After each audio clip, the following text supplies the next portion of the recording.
All right, we're back. It's part two of a three-part series. And I'm here with my special guest, Jack. Thank you so much for coming on, Jack. Jack, also here from the same podcast as our last guest, Liam. Can you tell us a little bit about where you're from, where people can find you if they want to hear more of your opinions? Yes, we are over at the rebranded The Rallying Cry. We've dropped the podcast now, given that we're definitely not a podcast. So yeah, you can find us on YouTube. We're 11 episodes in. We've just dropped our How to Defeat Cathay episode. So it's just me, Liam, and Dan just talking nonsense a lot of the time. Talking recent events, what we're up to hobby-wise, just a couple of guys hanging out. And come over and join us. Drop us some likes and comments and engage with us. Tell us what you'd like to see. We'd be happy to have you over there. Fantastic. You can find them down in the description below. I have linked their channel, and we'll get you to plug at the end as well. Hope you're all doing well. It's not too bad here today. Normally on these Tuesday podcasts, I'm whinging about how warm it is, and it has been warm today, but it's starting to cool down, and I think tomorrow it's going to be not too bad. So hopefully there won't be much fan background noise, because instead of having two fans on, I've only got one. That makes it slightly more reasonable, and I'm filtering it through some level of noise reduction as well. If you're here and you haven't already, give the stream a thumbs up. Would appreciate that. Get picked up by the algorithm, yada yada, all of that good stuff. And yeah, looks like we should be kicking off soon. I'm just double checking that we are definitely live, because my my back end doesn't seem to be picking up much here. There we go. Now it's actually working on my side. It does look like we're live there. But yeah, I think we're in an interesting spot with 1.5. Feels like, before we get into it, let's just have a quick chat about how we feel about 1.5, because we're starting to get little bits of, we're seeing tournament results. We've had chance to play a lot of games. But it's not just games where we're playing what we think is good. It's other people have had chance to cook. How do you feel about 1.5? I'm really enjoying it.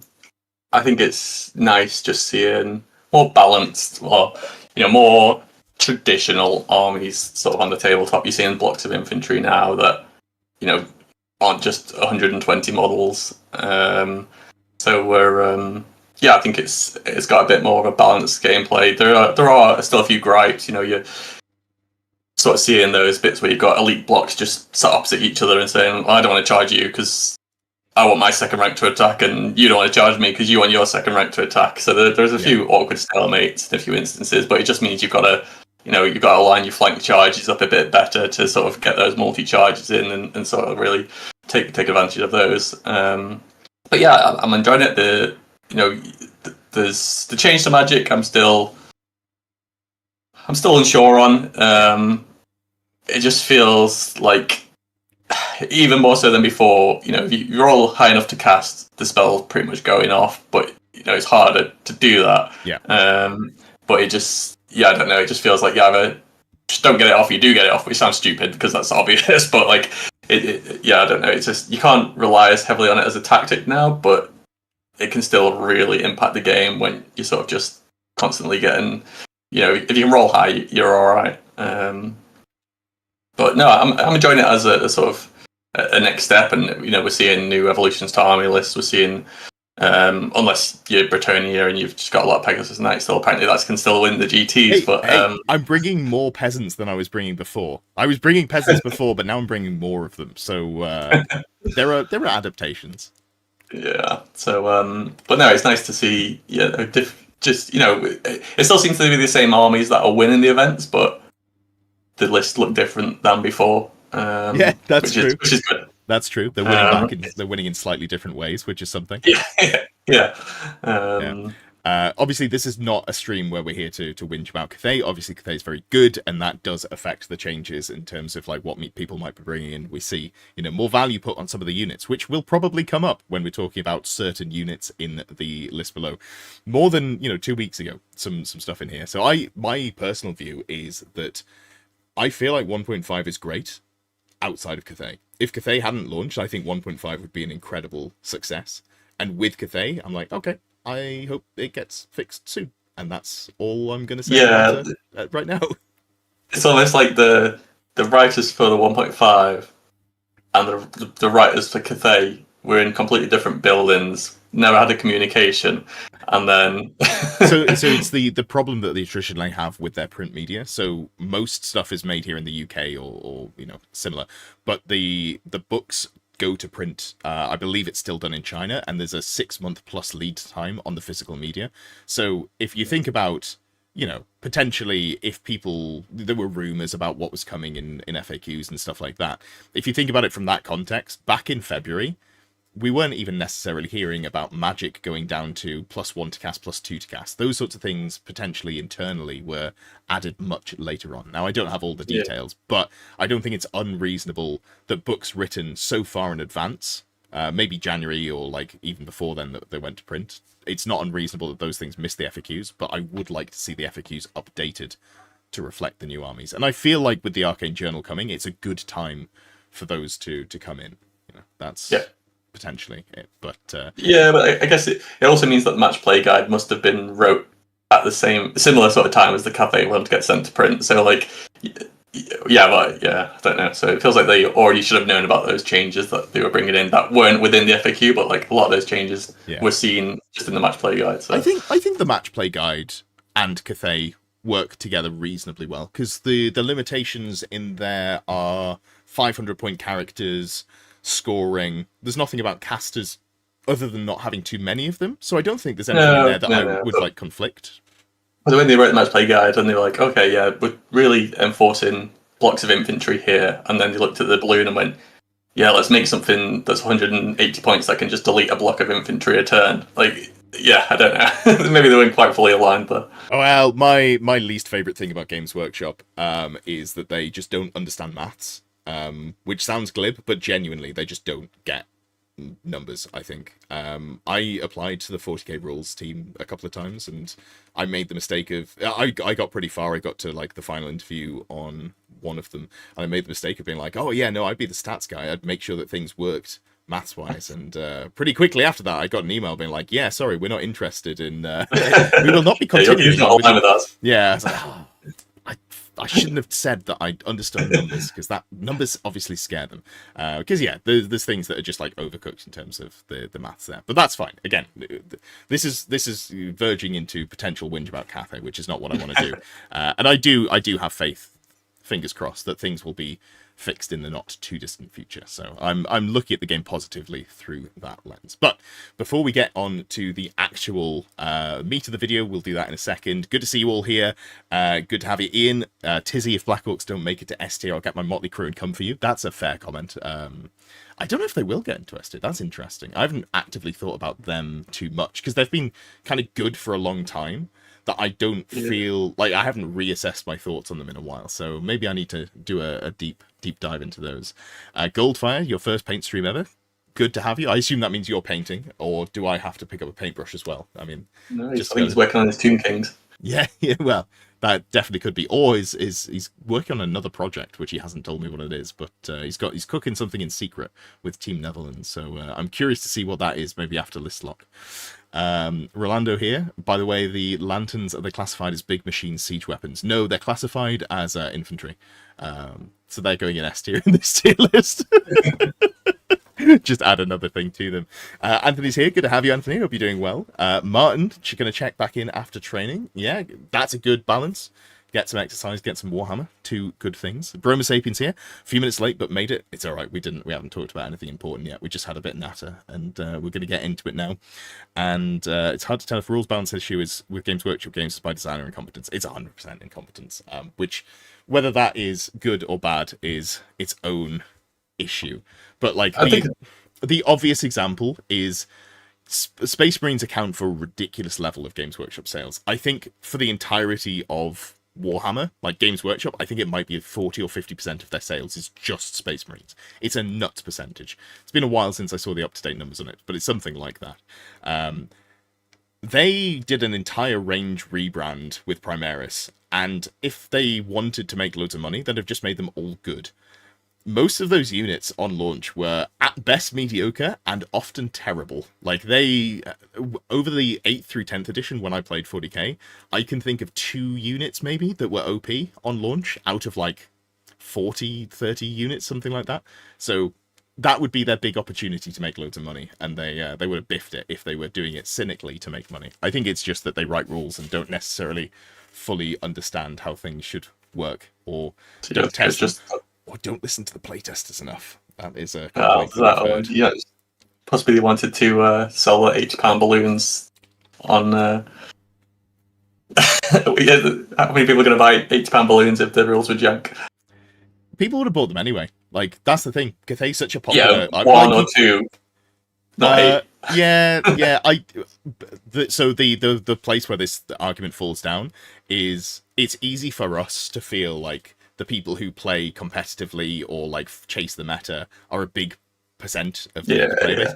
We're not. We're so minuscule. We don't matter. Like, the fact that we have rules written bespoke for us is amazing. And like game balance is done around the tournament scene. It's such a small percentage of the actual player base. And that's something I try and keep in mind when I talk about the fact that they've done something dumb. It's like, well, for 95% of people, this level of dumb doesn't matter. It's just us that get annoyed about it. That's a fair comment.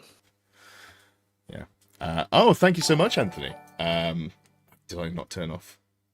Doing good. We had a tournament in the Philippines. Our first RRT for the old world dead. Black heart emoji, smiling face with hearts emoji. Amazing. You were talking to me about the first event. Yeah, feel free to shoot me a message because you're asking some questions. I'd be curious to hear how it went. I hope it did go well for you though, because building a scene does take effort, and it's always nice to see people doing that. Speaking of building things, effortless segue. If you want to come and play games at a fantastic venue built by Robert Symes, the Honest Wargamer, or half of Square Based, TSN Arena, not sponsoring this stream, but just someone who supports the channel in general, you can find events tickets at tsnarena.com. Great events, love them, recommend them. Loads of table space, free drinks, friendly host. On the Saturday evening, you go for a meal at possibly the best restaurant in Nottingham. I go there just on my own sometimes. The GB Cafe is fantastic. It sounds like a greasy spoon, but it's actually Malaysian, Chinese, Japanese food. It's very, very good. With a greasy spoon attached. Yeah, so it used to be a greasy spoon, and they just kept the name, and then kept also doing the food for builders, who I guess they didn't want to lose that business, which I think is a great business model. On top of that, if you are interested in coaching, you can go to Closer Order, patreon.com/Closer Order. I obviously do coaching there. There's a video on the channel talking about it. If you have questions, there's a section on Discord that you can find, which is called Coaching. You can ask questions in there or shoot me a message. Either is fine. I'm now up to 3 people who have had coaching and won events since then, which is good. I don't want to take the credit for it. I want to say that I helped them achieve their potential, but they did the hard work. But yeah, that's great, just seeing that 3 people have won events since. So far RTT, so putting the challenge out for everyone who I do coach. Next step, win some 2-day events, and then that you can set the bar even higher. Other than that, obviously there is a Discord coming up on 1,000 members on the Discord, which is wild. So that's, free. Check it out below. And if you do want to engage more in the Discord, if you become a channel member of Longbeard or above, make sure you do message in the needs role section. We'll apply a role, and that does unlock the VIP section of the Discord as well. Cool. I think that's everything. Also loads of people have turned up. If you haven't already, give the stream a thumbs up. Helps me get picked up by the algorithm. Thank you, please. And also, yes, words. It's been a long day and it's warm and my brain's cooked. Well done. But yes, I'll illustrate the TSN Arena is great fun. Definitely worth it going. And the Discord channel is very engaging. Go look at the demons section. You'll find a good write-up from me of how to win with demons.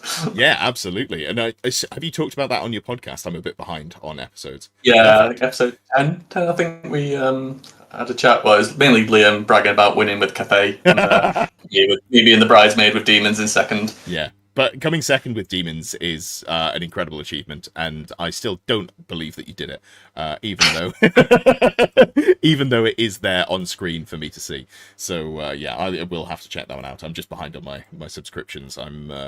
There's apparently a really interesting video uploaded by the Good Doctor as well, so I need to watch that one. That's the thing. There's so much YouTube content. It's finding time to watch it all, even though it's all super interesting and great for the.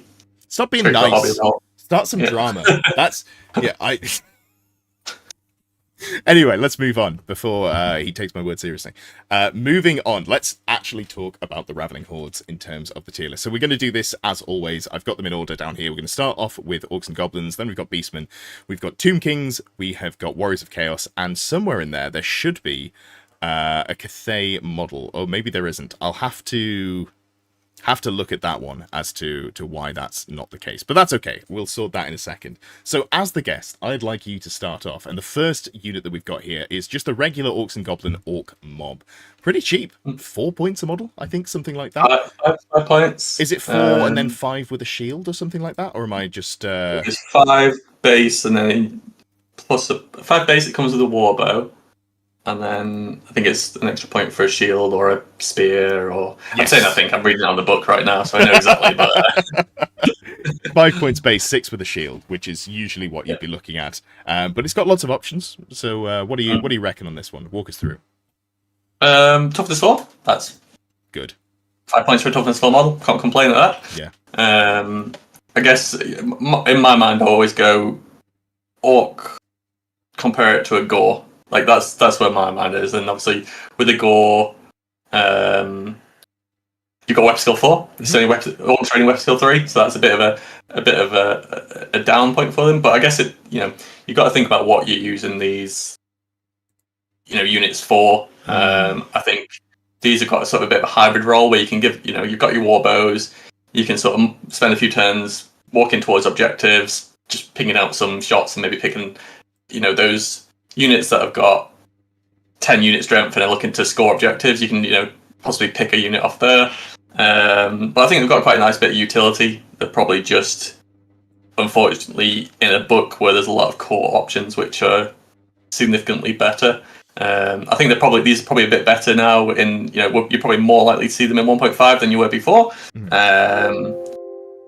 Obviously, you can take Frenzy and go for like the Savage Orc theme, but I don't know, Frenzy is just so hard to manage for the sort of jobs you'd want these for. Probably not worth it.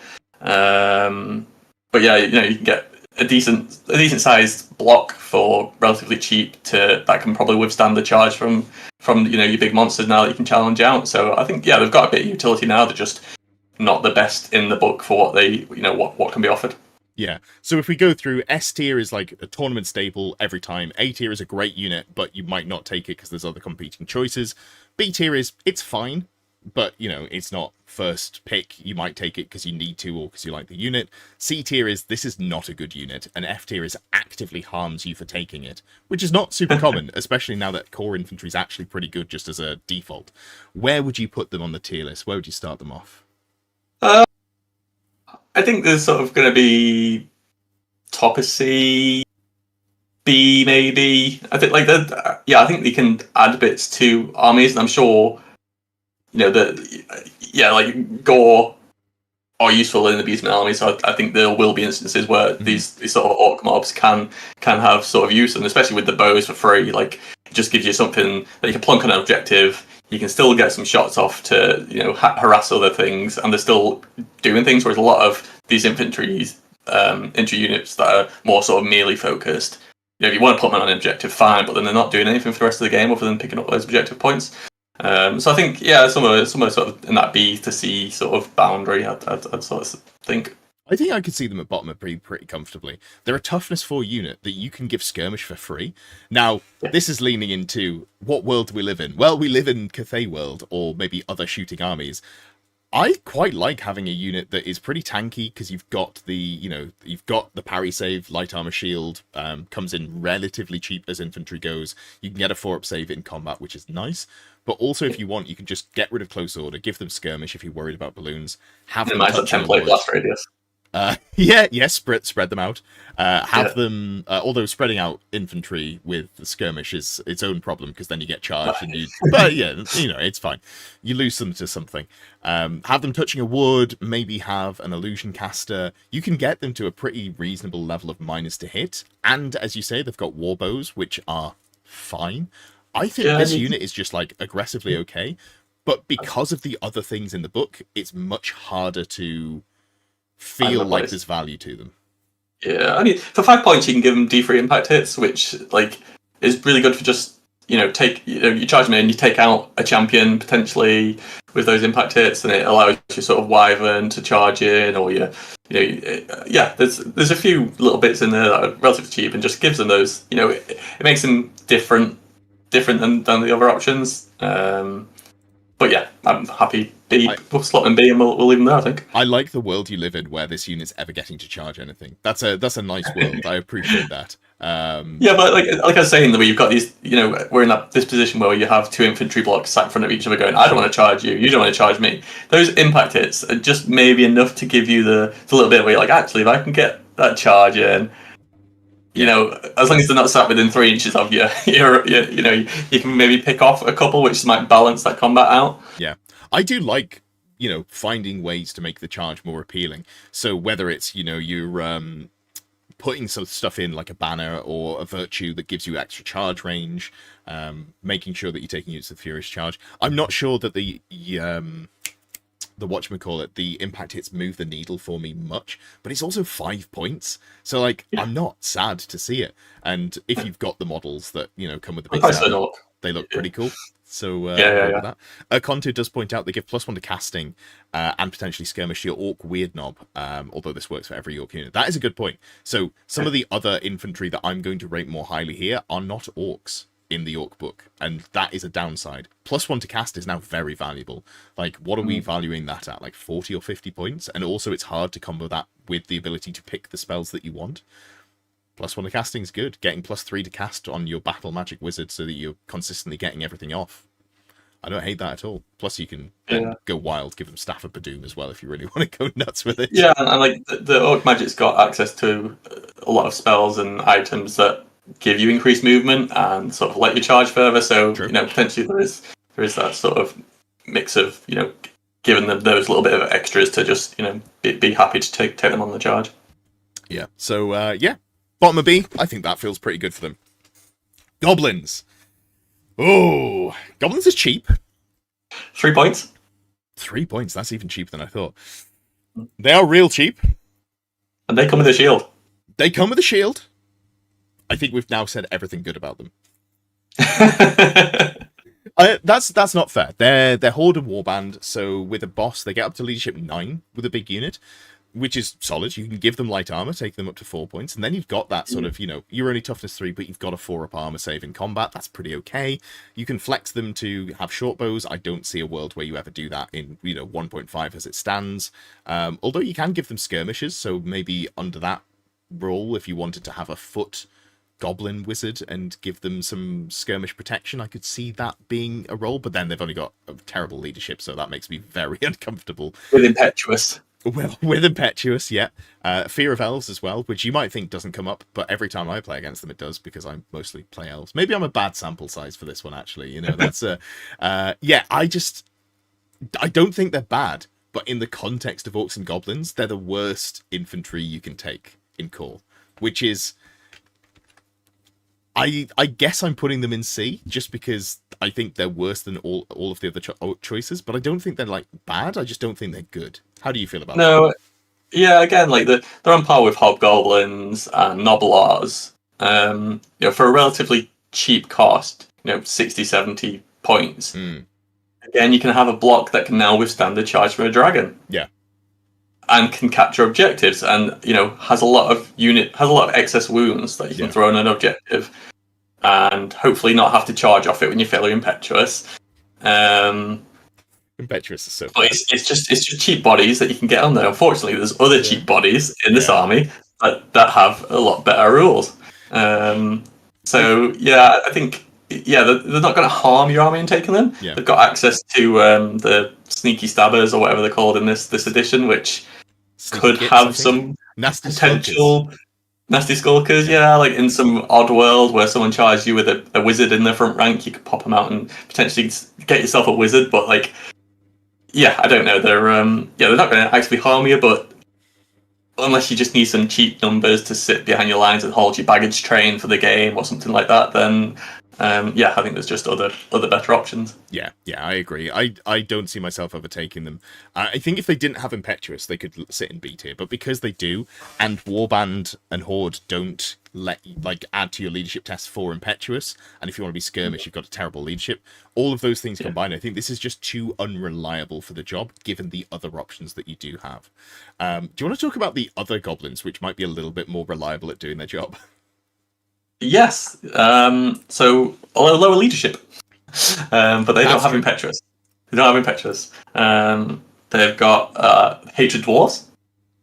Great. That's the rule that I take Night Goblins for. Yeah, like there's a lot of dwarf players out there, so it's not a bad rule to have. Obviously, we're talking about Night Goblins now. It's a toughness 3 unit, so after talking about Orcs and saying how great toughness 4 is, and now we're saying these might be better than Orcs. How is that happening? Toughness 3, leadership 4. They have Fanatics. They're Fanatics, which is the great leveler, I like to say. For 75 points in your 90-point unit.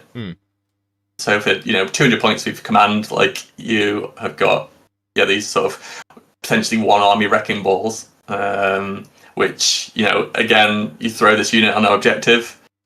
It's not the sort of unit that a unit of knights can come and take off there. It's not a sort of unit that even a unit of dragon ogres is scared of sort of taking on a unit of night goblins with sort of 3 fanatics potentially sitting inside them. And then even after the fanatic's gone, again we're looking at a relatively cheap block that can now hold up a dragon for a turn, hold up those sort of infantry character builds that need some support. So unless you're getting terror checked off your objectives, like they're pretty hard to shift. You also can build around that if you want to, and just put some because you have to take the characters. So that is a downside to them, because you have to take a Night Goblin character for each Night Goblin unit. But then you can take Fungus Wine, and you can just make them immune to psychology. And it's like a once per use per turn, so it's not as good as when people were running the common items, though, aren't they? So you can just stack up on shots of Fungus Wine. Yeah. Just like if you're worried about that, I'm not worried about that, so I wouldn't bother. I just keep them as cheap as possible. Matthew does point out that they have netters as well, which is true. I will say normally when I play against goblins, netters don't matter because I'm wounding them on 2s anyway, but occasionally it does. Funny if they roll 1s. Toughness 3. So netters effectively make your toughness 4 in combat for a lot of things, unless you're strength 6 or 7, which again, unfortunately, a lot of things with lances, things with great weapons, monsters are probably still going to be hitting on 2s regardless. Elves and humans though sucks for elves and humans. So even the strength 3 base suddenly takes a big hit. You're going into a block of peasants. You're suddenly feeling all right about it. So this unit is obviously incredible, and ironically, I think the thing that it's worse against is enemy infantry blocks, because they've got the wound density to not care so much about the fanatics. But the positioning game that this lets you play is so strong. They are incredible. Oh, sorry, it's your turn to rate them. This unit's bad. Where would you put it? Oh, I think F. I think they. Yep, I think stop talking. You've done it. No, these. I think they have to sit in S tier. They're probably the best point for what you get modeled in the game alongside Scorpions. I think I'm not sure. I think I'd still rate maybe the undead infantry up there as well. But yeah, I mean, I'm splitting hairs. They're one of the best infantry units in the game. The difference is, these have the potential of a lot of offensive output. Yeah.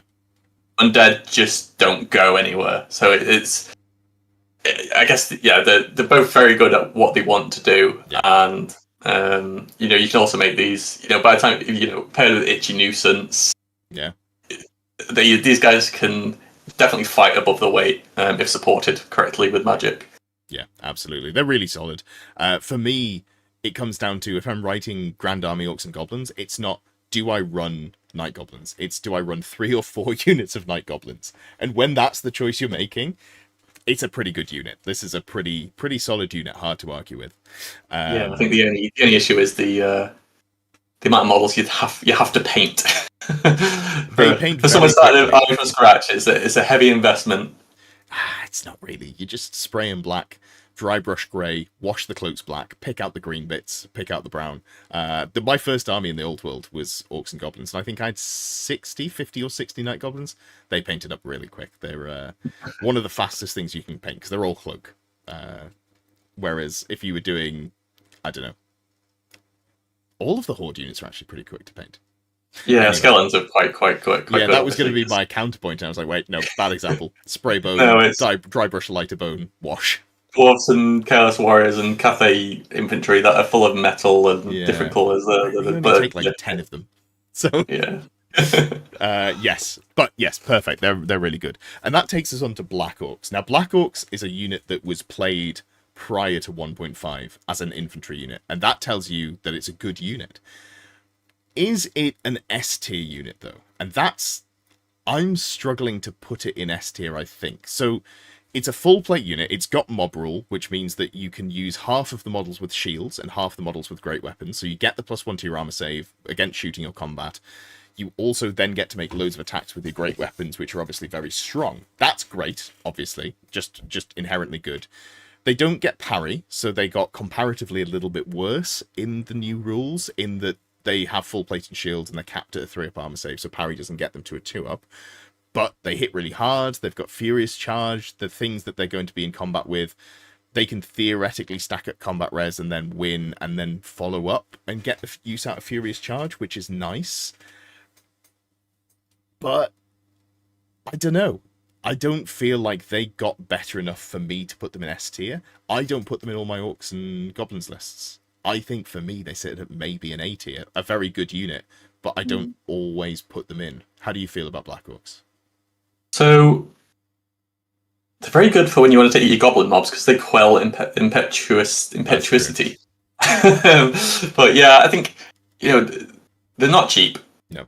So you can't get a huge bulk of numbers unless you're invested in that as basically your army.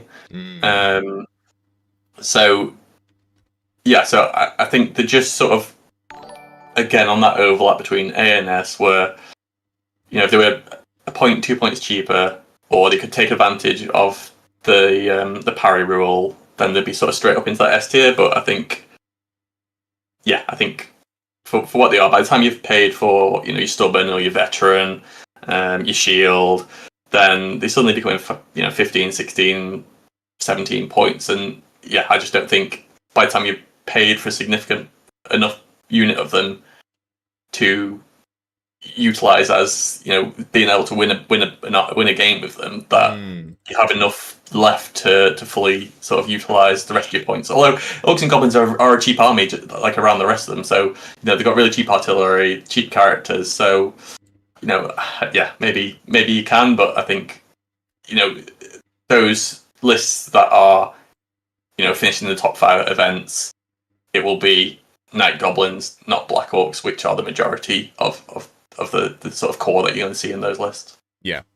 No, I agree. I do agree. And I think the other thing to consider as well is that previously you were wanting to take a Black Orc and Wyvern because it would get that 2-up armor save. And now you can't get a 2-up armor save Wyvern, which is less impetus to take the Black Orc. And given that it takes more investment to put it in, I might not take a Wyvern at all, or I might just take a regular Orc and a Wyvern, and it's probably good enough. And the Wyverns suffered from the sort of challenge rules. You hit with that strike first tail whip, and suddenly you're sort of losing combat by 4 or 5 just from static combat res. So I think you'll definitely start to see a drop in Wyverns being taken unless you're sort of really doubling up on them. And again, if you're doubling up on them, then you probably haven't then got significant points to be taking huge blocks of Black Orcs, using them more as sort of 5-men facilitators. I think that is fair.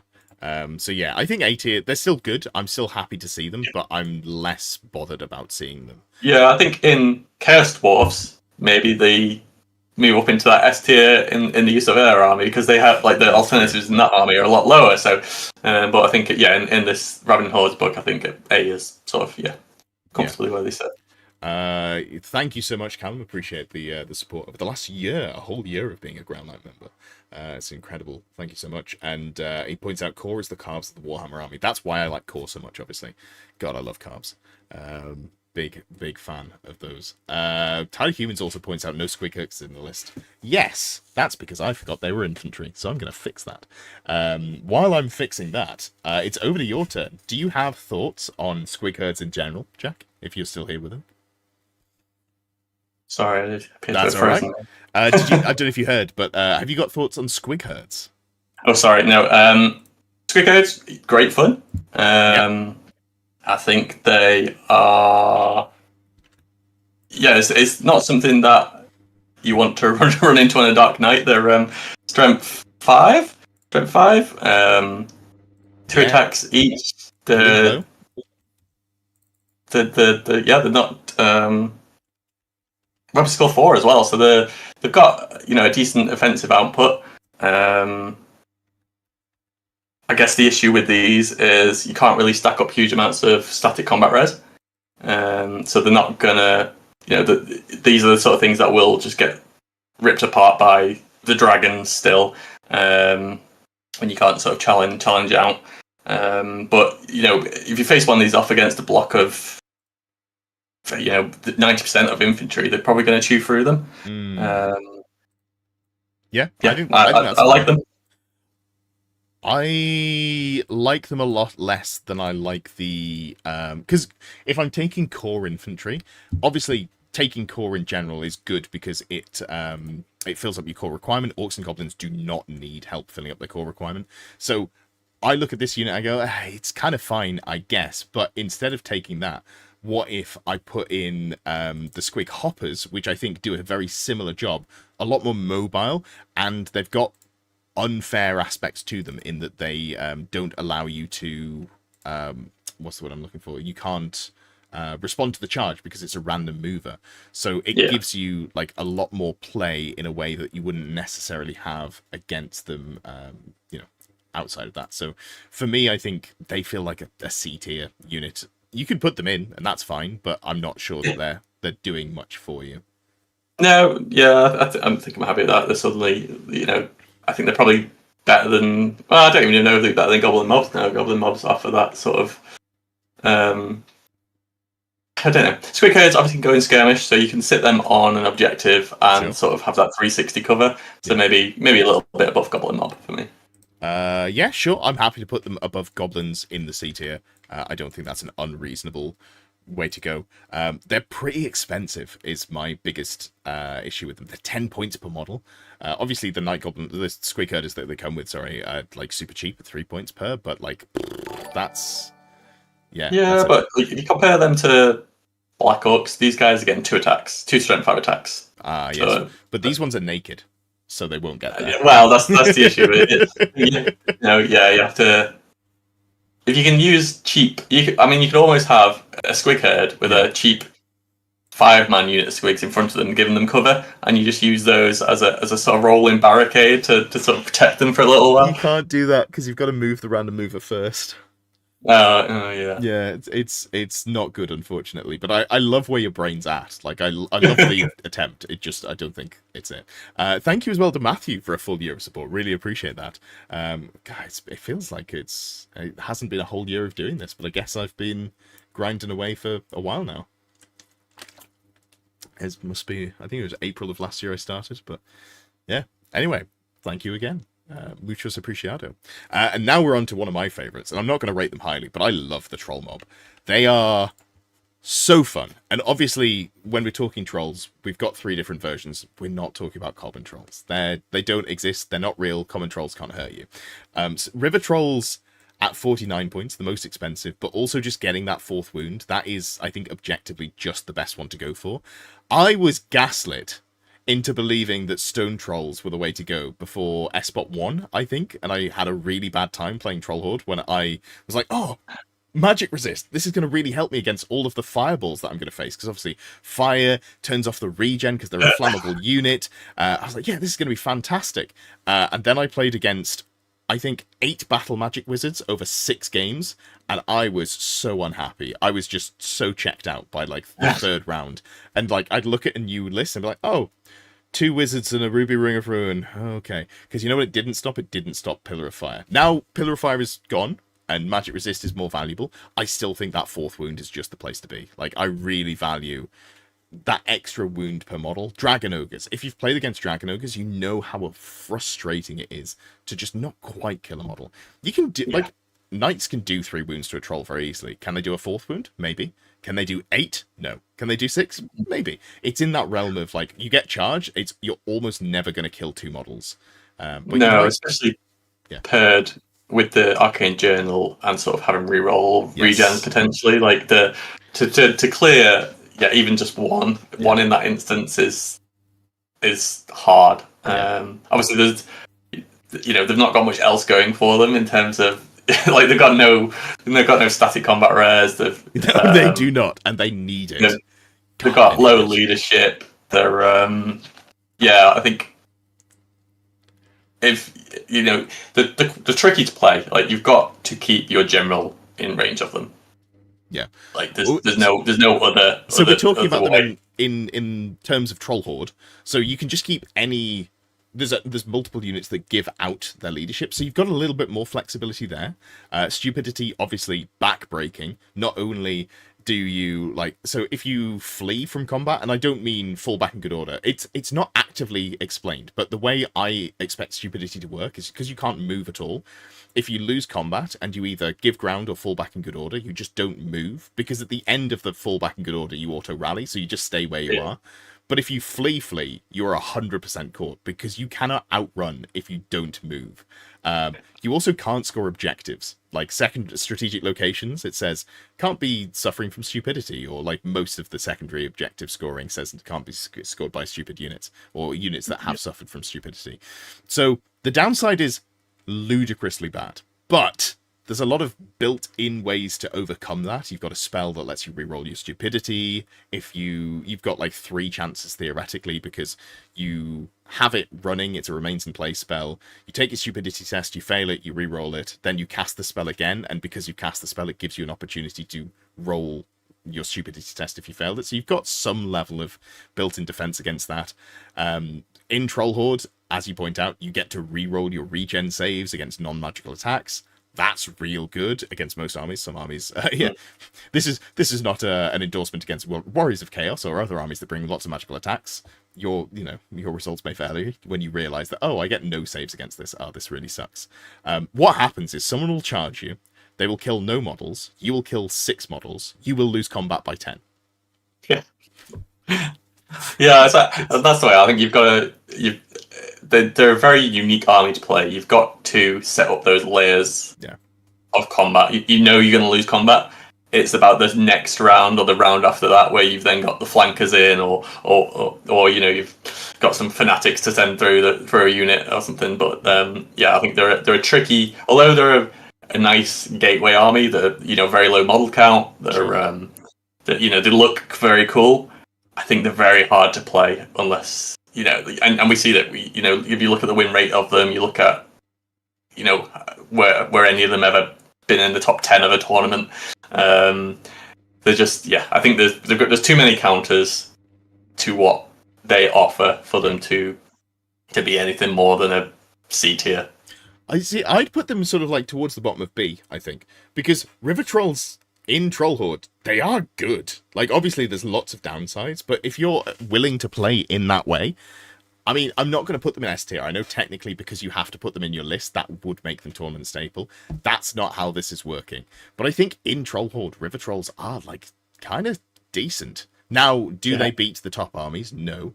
But if you're playing against anything outside of that upper echelon, it's not bad. And also, monstrous infantry, they grind through undead. Like, that's a weirdly good matchup against one of the armies that's really, or 2 of the armies that are really good in the game. You're like, oh, wait, hold on, I actually just get to do it. Now, hope they don't have any necromancy, otherwise you don't get to play your army.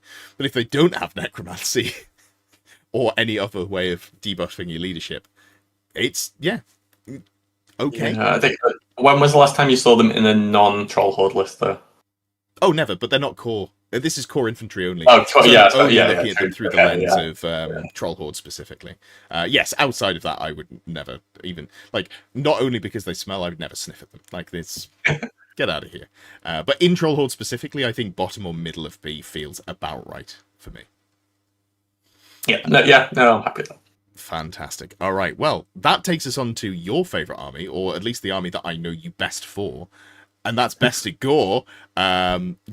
It's not, I've gone out of order here, but I wanted to just hear you talk about Bestigors and why they're now the best unit in the game, and you should take them in all of your Beastmen lists. Okay. So, I think they're the same cost as a Black Orc. Yep.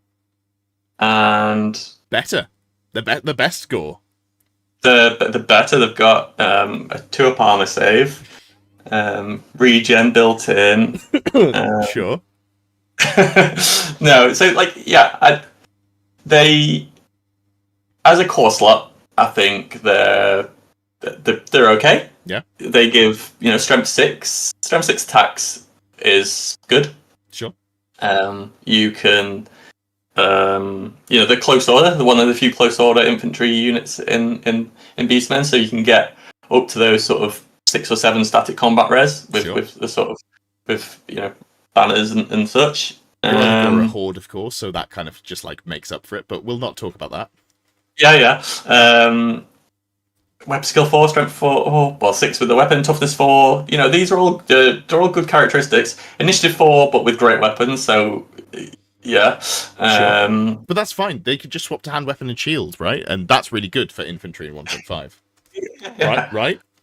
Getting to a 3 or 5 save with my heavy armor. They've got shields, right? Haven't they? That must do. If you can take, if they got initiative 4, why wouldn't they have something to fall back on? Yeah, they don't have shields, and that's really sad because if they did, I think they'd actively be a good unit. Yeah, well, they're basically Black Orcs at that point. Worse, Black Orcs, but like Black Orcs are good, so I'd be like, oh yeah, they're solid at that point. I think the issue with them is, well, one of the main issues I've found is they're on 30mm bases. Sure. And your big fighty characters that you want to have in those units are on 50mm bases. So they always end up on an end. Well, even worse than that, if you're taking them in core specifically, you've had to take a Beast Lord as your general, which means you're taking a Beast Lord, which is fine, but it means you're not taking a Doomball and a Wizard. And I hate that. Unless you're taking the special character. That's true. That is true. Yeah, you know what? Fair. You've got me. You've got me on that one. I'm still not saying that I think they're good. No. You must be overpaying for that Wizard at that point. Yeah. But no, like I tried them out a couple of times, and with you have the Beast Lord in there, you have the Doomball on the end of the unit. Yep. They're by the time you've got the negative, you've got your slug skin in there. They're a tough nut to crack. They're just very expensive. It leaves you with very little else to play around with to actually have a few scoring units on the board. And you're very one-dimensional. Then you've got to focus everything into them. You've got to have your magic cast into them to buff them, to give them some offensive output. Because with one attack each, if your Doomball's out on the end and he doesn't actually make it into combat because your opponent's not stupid, then you've got like 4 or 5 attacks, and it's just not like And you're when you get hit back, you only got 5-up armor save, so you do go down. So I like to say B tier. I can't let you do that. That's so much better than they deserve. B for Bestigors. Yeah, sure. So let's just go over all of the issues. So first of all, opportunity cost we've talked about already. I don't want to be taking a Beast Lord as my general if I can avoid it. Second of all, magic. So if you are doing that, what cast are you taking? Well, the best way you can buff them is elementalism. Primal magic doesn't have a regen spell, does it? That's the Wood Elf lore that came out at a very similar time that has a regen spell. Yeah. So the only way you can add defense to them realistically is, and I'm talking defense that matters. You can't. I'm not saying putting demonology and giving them +1 toughness on my turn. That's not a real spell. That's not defense. I'm talking. If we're talking good spell laws, it's got to be elementalism. So You can't consistently cast elementalism into them. You can't cast it into the Mythra in combat. You can't. If you had battle magic and Oaken Shield, I'd be honestly way more excited about taking them. I think if I could just consistently give them a 5-up ward save, I'd be like, screw it, I'll roll with it. They're T4, they hit hard. I'll juice them. I'll Arcane Urgency them, but you can't do that. So that's very sad. You could fly them with Demonology. You can. I think the best you defense can get them to your death really is a quickly. strong offense. Go with Dark, give them Hatred, give them Frenzy, and just throw them into things. I took out a unit of 6 Dragon Ogres with a unit of these. Who's playing 6 Dragon Ogres? And one of your coaches, I think. Oh so, no! I think I can't justify putting them above a C, because of not only what the unit represents and is, but also on top of it, all of the sacrifices you have to make to put them in there. I think, is it fair to say that they're too much of a hindrance to be good? Can you meet me there, or are we going to disagree? I think for them to be good, you've got to commit everything else into them in your army to make them good. Yeah. Which then leaves the rest of your army open to and one spell doesn't go off or this. So okay, we'll put them at the top of C, but so your argument actually points out they should be an F tier because it's actively hurting you to put them there. No, we'll leave them in C. I'm not seriously saying they're an F tier unit, but I struggle to want to put them in. It's one of those where people will put them in their list for Fix My List. I'm like, you could have this in. It's not going to stop you from winning games, but here are the limitations. We do have to actively build around it, and it really hinders you when you do that. But speaking of something that doesn't hinder you, we've got Ungor. I love Ungor. They are so good. I love 14 or 15 Ungor with short bows, with ambush or without ambush. They're great for putting casters in. I feel like I'm reading from a Dr. Seuss book. I would have them on my board. I would have them off the board. I would have them with some bows. I would have them... I don't know where I'm going with this. But they're great for bunkering casters in. They're great for holding backline or secondary objectives. They're great for coming in and destroying your opponent's baggage cart. They're great for ambushing and bringing a wizard with them, and then destroying your enemy's backline, never mind the actual baggage cart, just like killing them with Vile Tides and Ruby Ring of Ruin out of, reserve. Some great stuff there. I think this unit is fantastic, and I think all of the things that's good about them, obviously poor leadership and everything else like that, but they're a skirmishing unit, so they're very cheap, they're very defensible. Is it too high to give them an A tier? I think they're an A tier unit in my book. Yeah, like Market Chaos and Divided, so they're re-rolling those leadership checks. Move through cover. Movement 5, just a great Movement stat 5 in general. Obviously, they've still got. I'm sure they've still got Primal, whatever your re-rolls. Yeah, still got Primal Fury, but try and pass it on at least 5 or 6 tests. 7, because you're probably putting a wizard in there a lot of the time. Although if you've got a wizard in there, you don't want to be in combat, so that's a bad point. I take that back. Another. I mean, the sort of similar stat line to Goblins, except good. Yeah, a bit faster. But you're paying 5 points for them. Web skill 3, strength 3, toughness 3. You're paying 5 points for them, so they're a little bit more expensive than a Goblin. But the list of special rules they've got is significantly longer. Yeah. 90% of those special rules are actually useful. Chariot Runners, one of the very few times you might actually use Chariot Runners because the core chariots are just good. You're not putting it in for it, but sometimes you're going to go, wait, hold on. I can just do this, and this works. No other army I can think of uses Chariot Runners. Maybe Tomb Kings, but probably not Tomb Kings. I think these are, for what you're paying for them and for what you're getting from them, they've got a utility in every style of Beastmen list. Yeah, I really like them. I think A tier, sorry, not as good as Black Orcs, inarguably. No. Very solidly A. I'm super happy to put them in. Speaking of maybe super happy to put them in, how do you feel about regular Gore?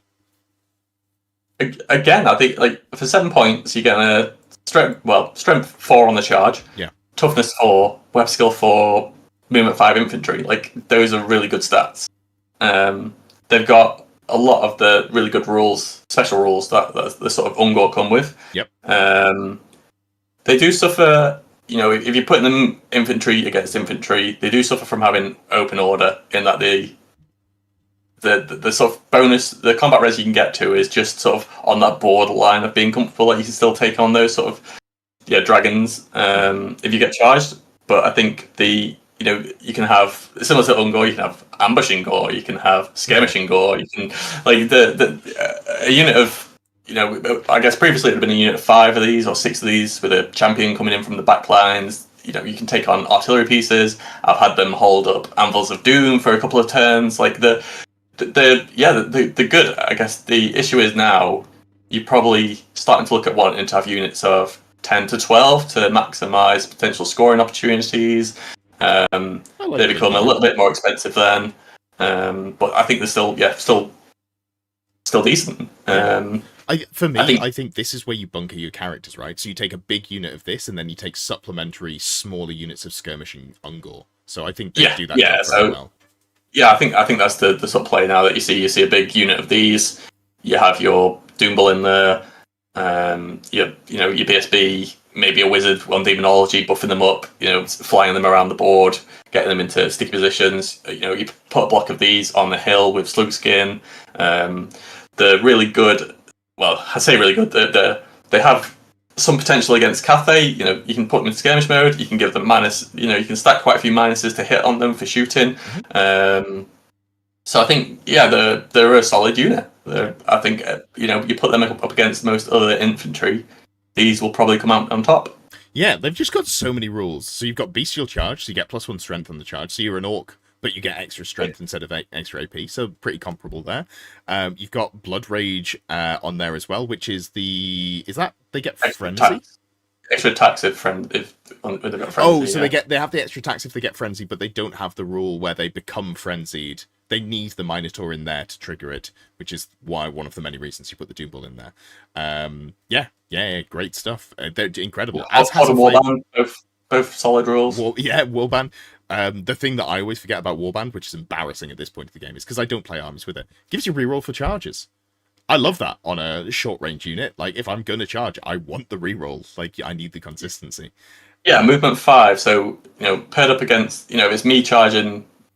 Or you charging as an infantry block, probably a movement faster than you. And I've got reroll, so I'm quite willing to take those. Yeah, you're probably 6, getting in. Looking for a 6 or a 5 when I'm still out of range of you being able to possibly charge me. So, you just set up an inch outside of your opponent's charge range, and you basically say, okay, well, if you move forward, I'm definitely going to charge you next turn, or you have to move backwards. Yeah, absolutely. Like it's a good spot to be in. Now, as Has a Flavor's asking, are Ungors the best Gors, or is it regular Gore that are the best Gors? I know where I want to put them, but you're the experienced Beastman player, so I'm going to bow to whatever you say here. I think these are a staple. They're a staple of every list, bar Wild Hairs, because they have to have something different.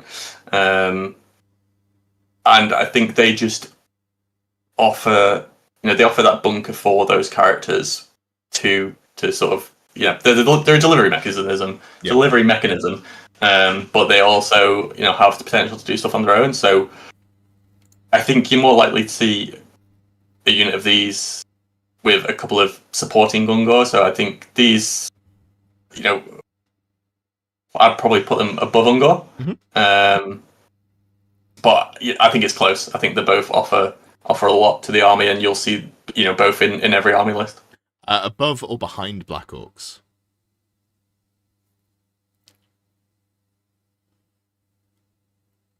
I would probably say above Black Orcs. I agree. I think, weirdly, because of how expensive a Black Orc... Obviously, a Black Orc's better than a Gore. But what the Gore brings for its points and what it enables, and it's such a good basis to build around, I feel like Gore are incredible. I don't think they're an S-tier unit. Yeah, well, so even outside of that, I think if you didn't have to take them, I'd still be looking at putting them in most lists. I'd drop it from S tier because I wouldn't take them in every list. There'd be some lists where I'd just go 4 Razor Gore, 4 Chariots, 2 units of Ungor, done. But I really like what you get and what you can build around with this unit of core. Out of all of the tax units in core, it's one of the best ones to have, if not the best. I'm a big fan of it. So yeah, I think top of A tier, doesn't quite make S tier, but it's a really solid unit. Yeah, there's that odd time where Open Order really comes in clutch as you suddenly spin 90 degrees on the pivot at the end of a movement, which your opponent isn't expecting, and you sort of set up perfectly to hit into someone's flank, or force them to run off an objective because you suddenly threaten them from a direction they weren't expecting. Open Order's great. I really like the flexibility you get from Open Order. It's really solid. Obscure says, someone ask about shields versus additional hand weapons. I think because they're only a 0 save initially, I think additional hand weapons is probably the way to go for them. Yeah. I've gone for shields when I've been playing them. I don't know that it's right. It doesn't feel great, but it doesn't feel terrible. So I'm kind of on the fence. I think because of how much output I lean on from the supporting characters in there, you're going to put your BSB in there with a great weapon, or maybe hand weapon shield, but it's got rules that buff those up. You're going to put a Doom Bull in there that can probably go toe-to-toe with a lesser god. I don't know that I need the output from some Strength 3 or Strength 4 hand weapons. No, but I think if you pair it with, say, the banner which drops armor save, you don't have an armor save, so you don't care about it. Well, I do because I put the Doom Bull in there. That's where... Yeah, but you give him the always a 5-up armor save. You can do that. But you can give him a 2-up save instead. Yeah. But it gives you that thing where then you've suddenly got strength 4 potentially. You're basically AP 1 at that point. You've got your potential to get a bit of extra AP from Demonology if you get the spell off there. So you could quite easily become basically AP 2. That double, going from 5 attacks to 10 attacks if you're the chargey. Yeah, well, you want to be the chargey because you got the extra strength. So I guess you sort of double down there, and it can be, as opposed to the 5-up save. Most stuff in the game has at least AP 1. So. Yeah, I just find that that's fair. Yeah, the majority of the time, the extra attacks will probably outweigh what you'll save. Yeah, although, and that final note on this before we move on, just thinking, if you get Frenzy and the +1 attack from Blood Rage, so you've got 3 attacks, the going from 3 attacks to 4 attacks is not that valuable, whereas I do like having a 5-up save, especially if you're against just another hand weapon shield unit. So there's maybe arguments to be made for both, and I'm not going to say that my way is better, but I think it's close enough that it's worth thinking about when you're writing it. Yes, so I can see both of them.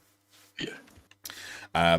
I am going to go slightly out of order here, and this is because I don't know enough about Warlord. I don't know enough to give a reasoned take on them, and I want to rant about Minotaurs. I'm so disappointed.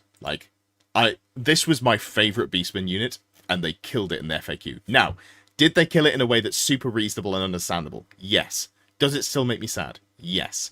What am I talking about? They have mob rule. They're like Black Orcs. Previously, you could take 3 models, give one of them, have one of them naked, they come with light armor base, right? So have one of them with light armor, one of them with light armor and a shield. So they've got a 6-up save and a 5-up save, and then you take a unit champion with a combination of rules to get them to a 2-up armor save.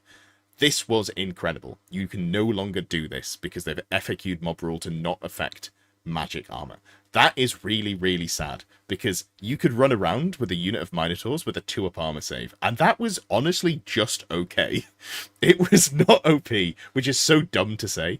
It was fine, which is... Yeah, you paid a lot for them. 200 points, 187 I think it was. Yeah. And it hit okay, and it tanked okay, and it moved okay, and you're like, yeah, I've got this unit that's not optimal, but it's actually kind of fine, and now that's gone away, and yeah, and it sucks, and I really don't like that. Downvoting people, oh no, they made the rule make sense. Yeah, I literally just said that the way that they changed it makes sense, but they've made the unit terrible, so I think it goes into C tier, even in the way the book that the Army of Infamy that you can take specifically all Minotaurs, I just can't bring myself to and I think the changes to Frenzy really hurt them as well, where they roll to get Frenzy in a combat, but you can't use your Frenzy unless you've charged, and then you sort of end up in these ongoing combats where you're not then ever charging, so you can't utilize your extra attack from Frenzy. Nerfed Frenzy as well.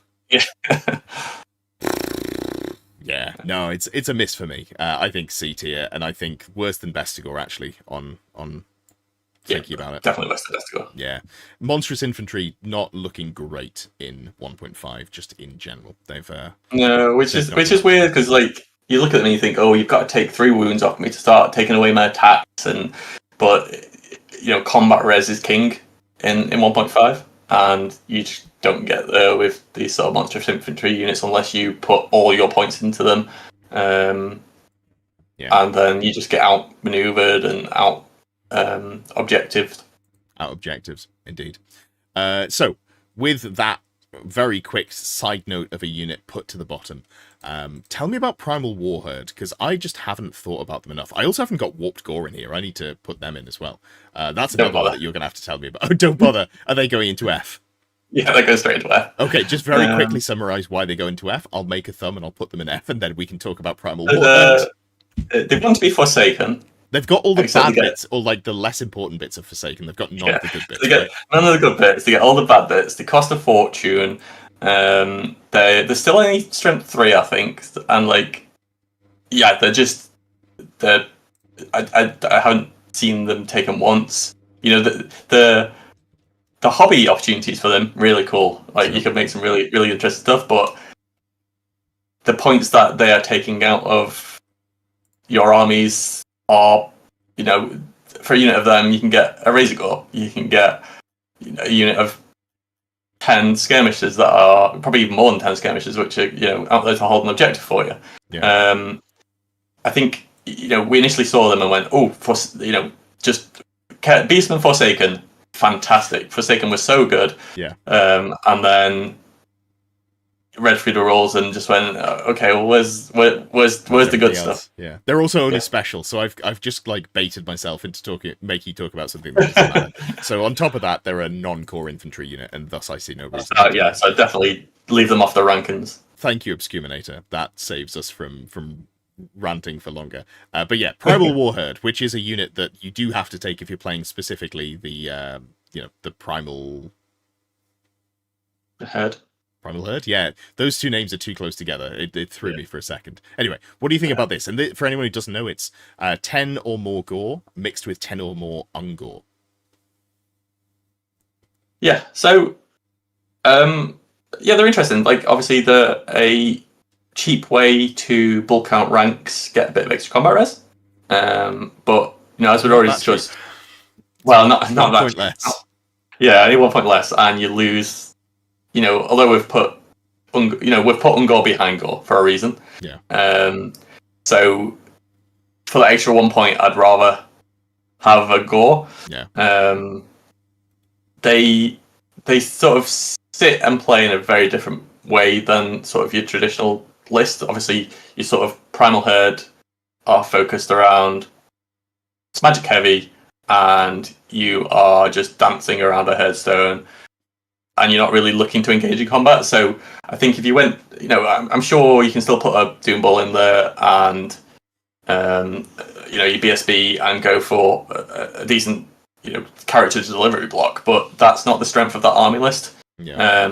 So I think as you sort of starting to invest points into that and, taking that Doom Ball, well, actually you probably want a level 4 and a level 3 at least in your character slot. So you not actually have those points for putting characters into there, so they become a unit that can't fight particularly well because you suddenly start to lose your Gore and you just left some Ungor, so you don't want to put them into combat. They're expensive to just have as objective holders when a block of Ungor would just do the same sort of thing.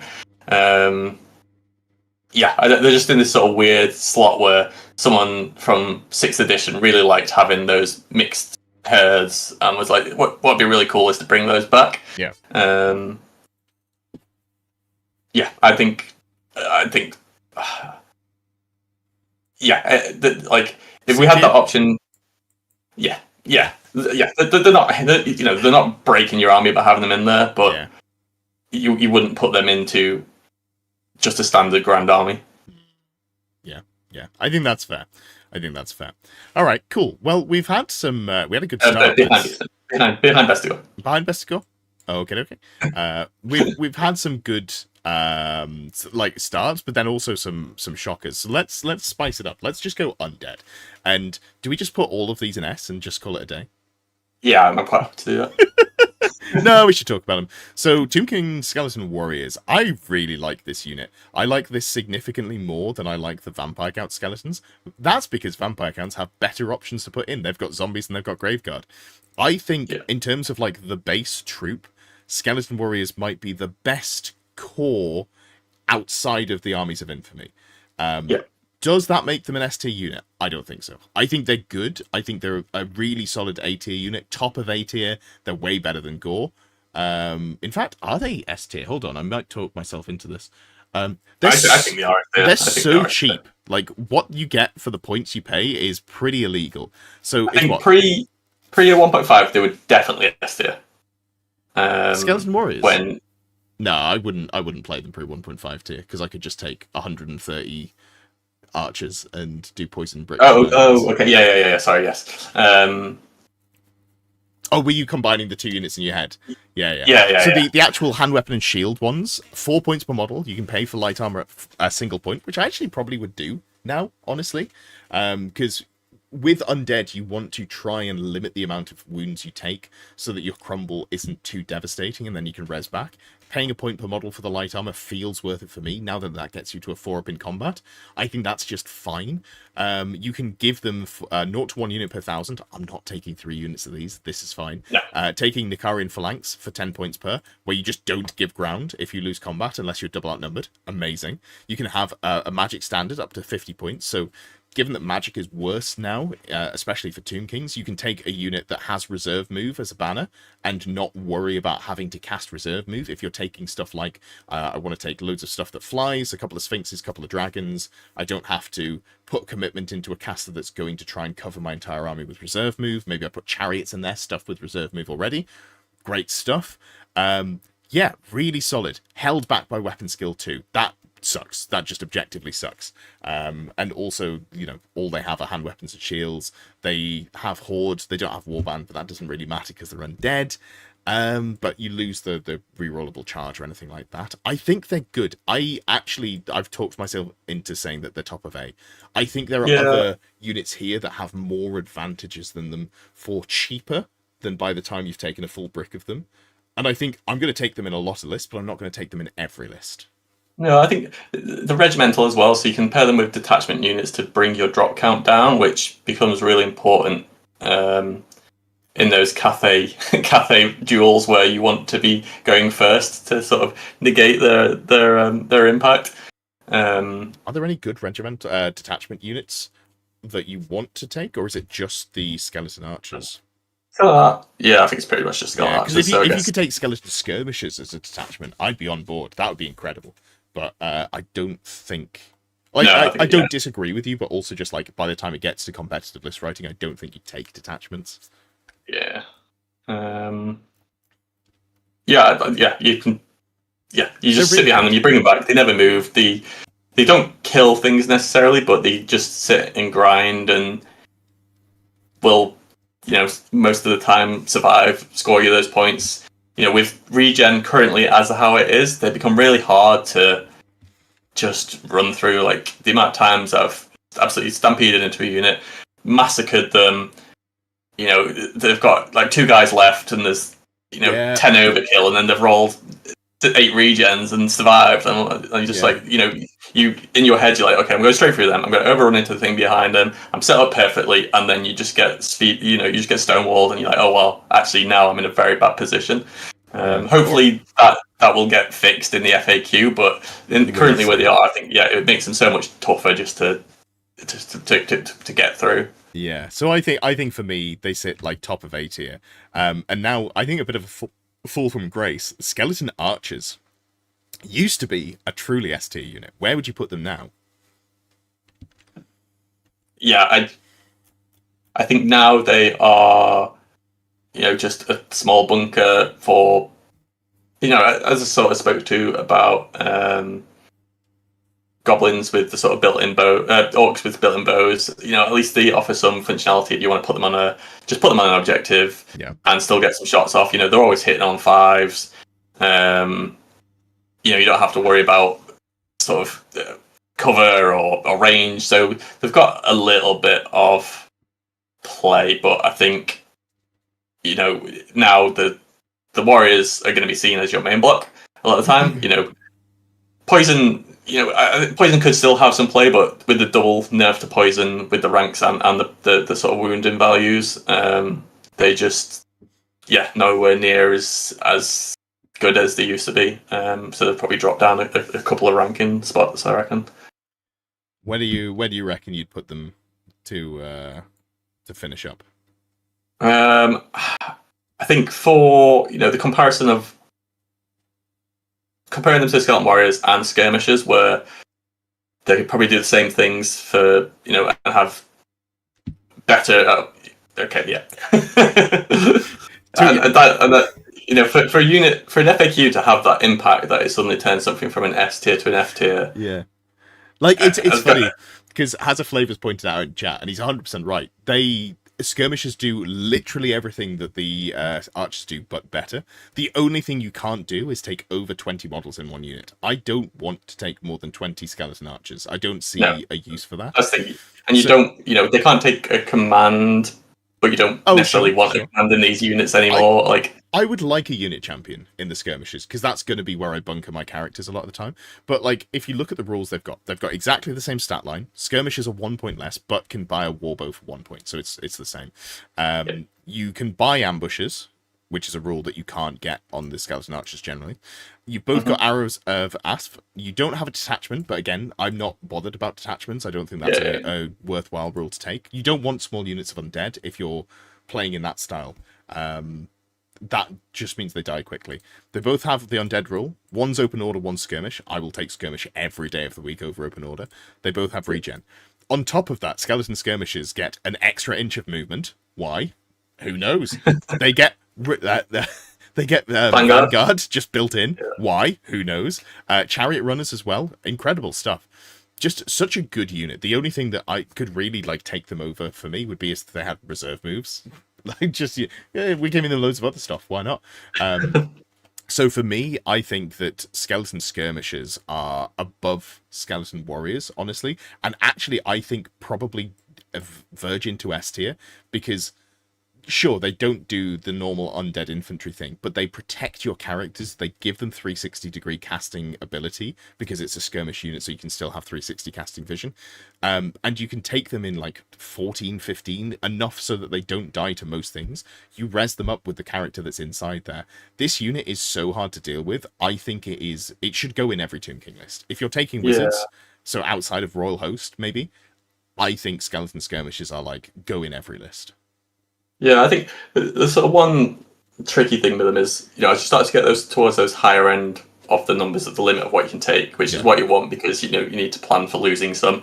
Then just positioning them can sometimes be difficult when you're sort of trying to put that many skirmish models sort of relatively close. A lot of your Tomb King's armies you want to play quite tight, and so there's not always that much space between the lines. So it just takes a bit of thought on positioning, especially with, dare I say it, Cathay with these big templates and shooting. You really have to think about putting your characters on the outsides of the line, so the templates that are directed in the center of units aren't just sort of splatting your characters. And oh man, I just thought about that. Man, as a Tomb King player, I really hope Pillar of Fire gets nerfed. Monkey paw curls. So Pillar of Fire's gone. Don't worry. Anyway, what about balloons that not only have the output to kill your units, but also have large blast templates if they roll well enough? Yes. Yeah. I like in the chat there, the stackability of items and magic on them to get negatives to hit, really good. You can basically ignore the balloon shooting, but it doesn't save you against the template, so you've really got to think about your positioning. Spread out. Yeah. So it's fanning out, but not leaving yourself in the point where you're overlapping anything to get charged, because then half a unit, your wizard on the other end of the block suddenly dies because you can't make it into combat. And Tomb Kings you've got to think through to play. S tier for sure. Yeah. So 1, 2, 3, 4. I think it's your turn to talk about Ushabti.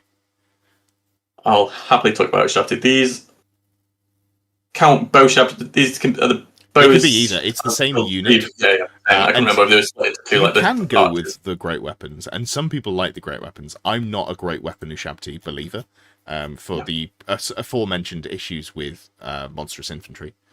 They're not bad monstrous infantry, but they're probably infantry. One of the they're probably one of the better monstrous infantries. Yeah. They're probably the best monstrous infantry out there. They are, weapon skill 4, strength 4, toughness 4.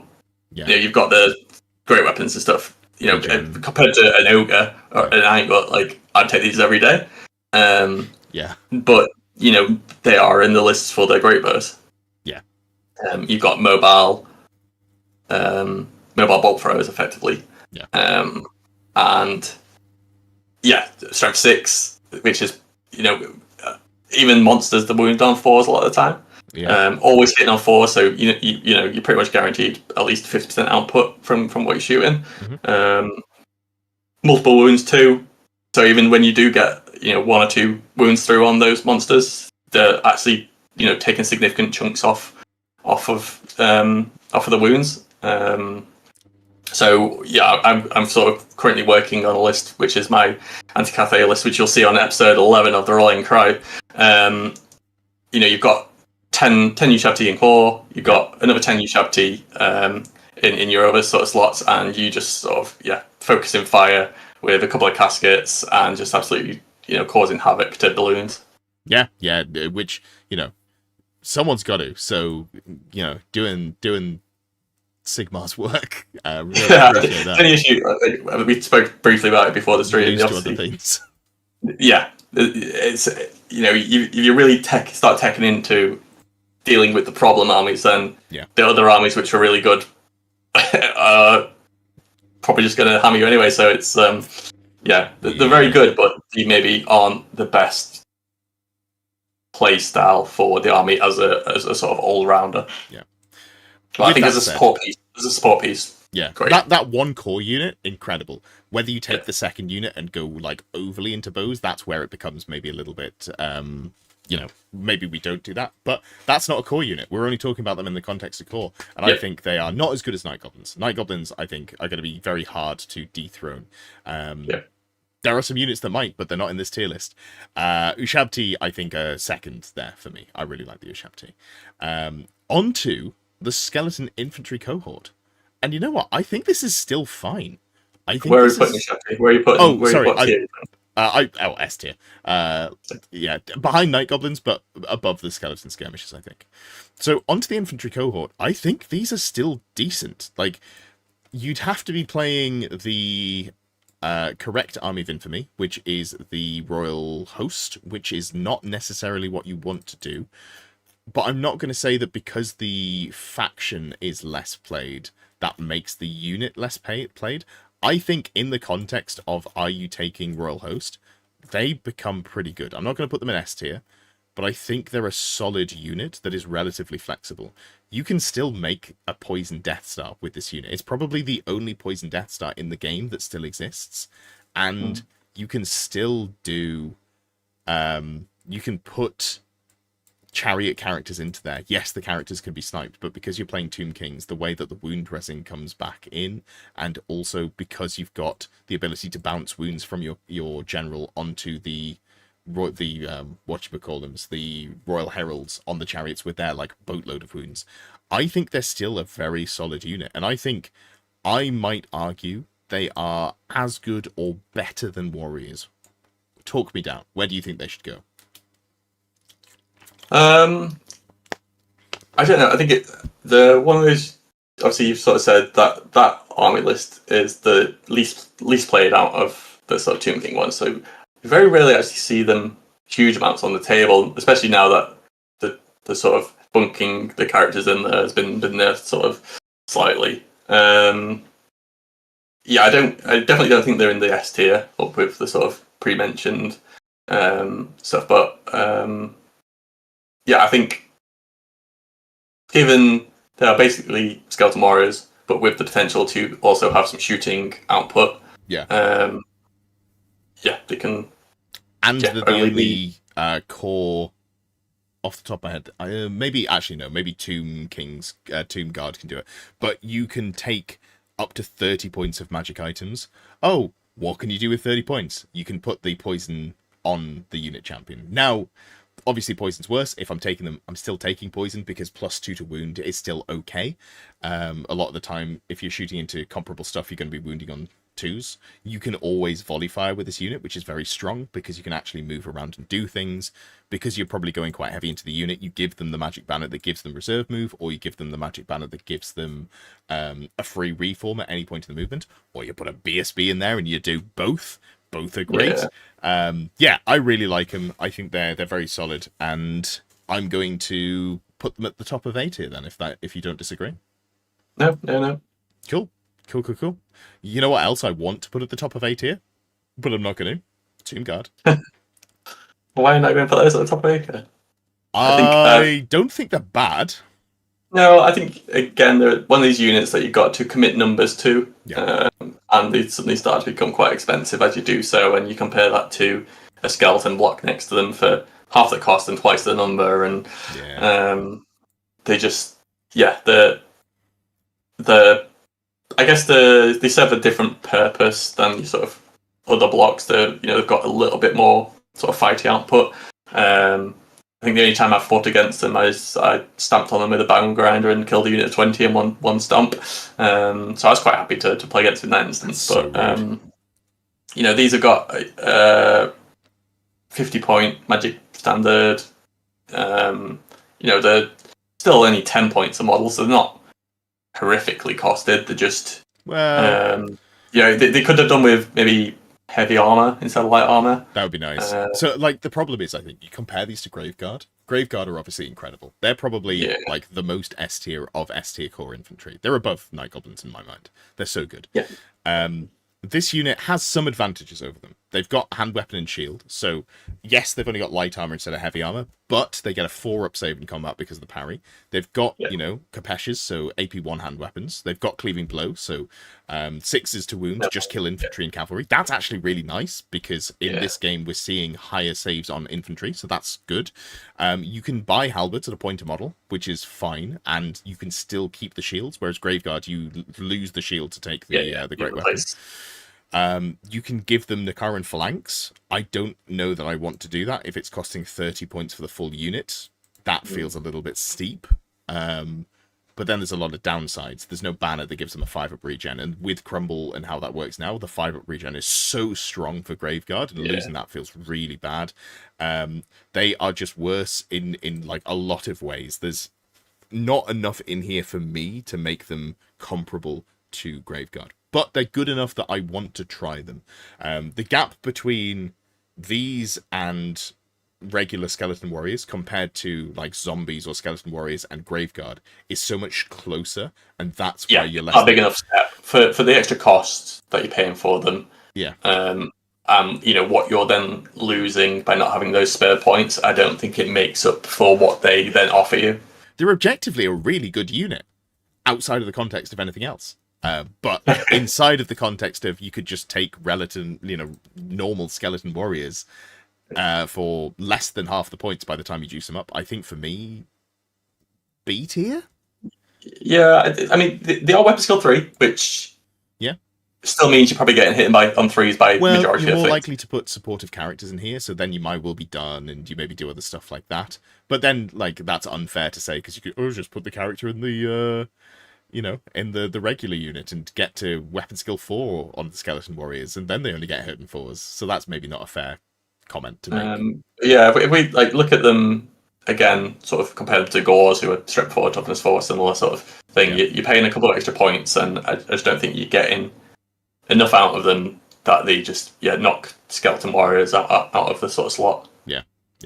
But I think thematically they look really good, and they can they can be a nice center point to an army. I just don't think competitively bit of rule of cool is worth the points. I'd like to do Tomb Kings at some point, and when I do, I definitely will be trying out Tomb Kings, and if I can just swallow the minor inefficiency of running them over skeleton warriors, I think I will do. But if not, I'm just going to use those models as my skeleton warriors because they do look great. And I think you just intermix them with some naked skeletons, some with armor on, and I think that's sort of with only with a light armor, it probably visually it looks fine. I've got a box of 20 sat on my table downstairs. Nice. All right, perfect. Well, that takes us to the end of Tomb Kings. Unsurprisingly, that's made the tier list go from being very bottom heavy to quite balanced out again. Now, we have got an entire book here of chaos, and I think there's a full range in here, which is interesting. And we're going to start off with Chaos Warriors. Whose turn is it to talk about them? Is it me or you?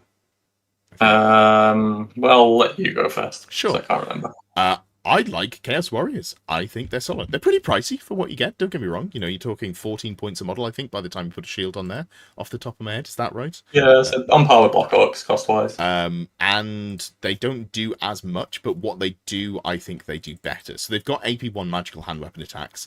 They've got Strength and Toughness 4, which is really nice. They've got a good initiative. They've got that reroll to the leadership in there with the Undivided. I don't even like putting marks on them, because as soon as you take that Undivided off them, they suddenly become a little bit less reliable, and I just really value not paying 2 points a model to make my model worse.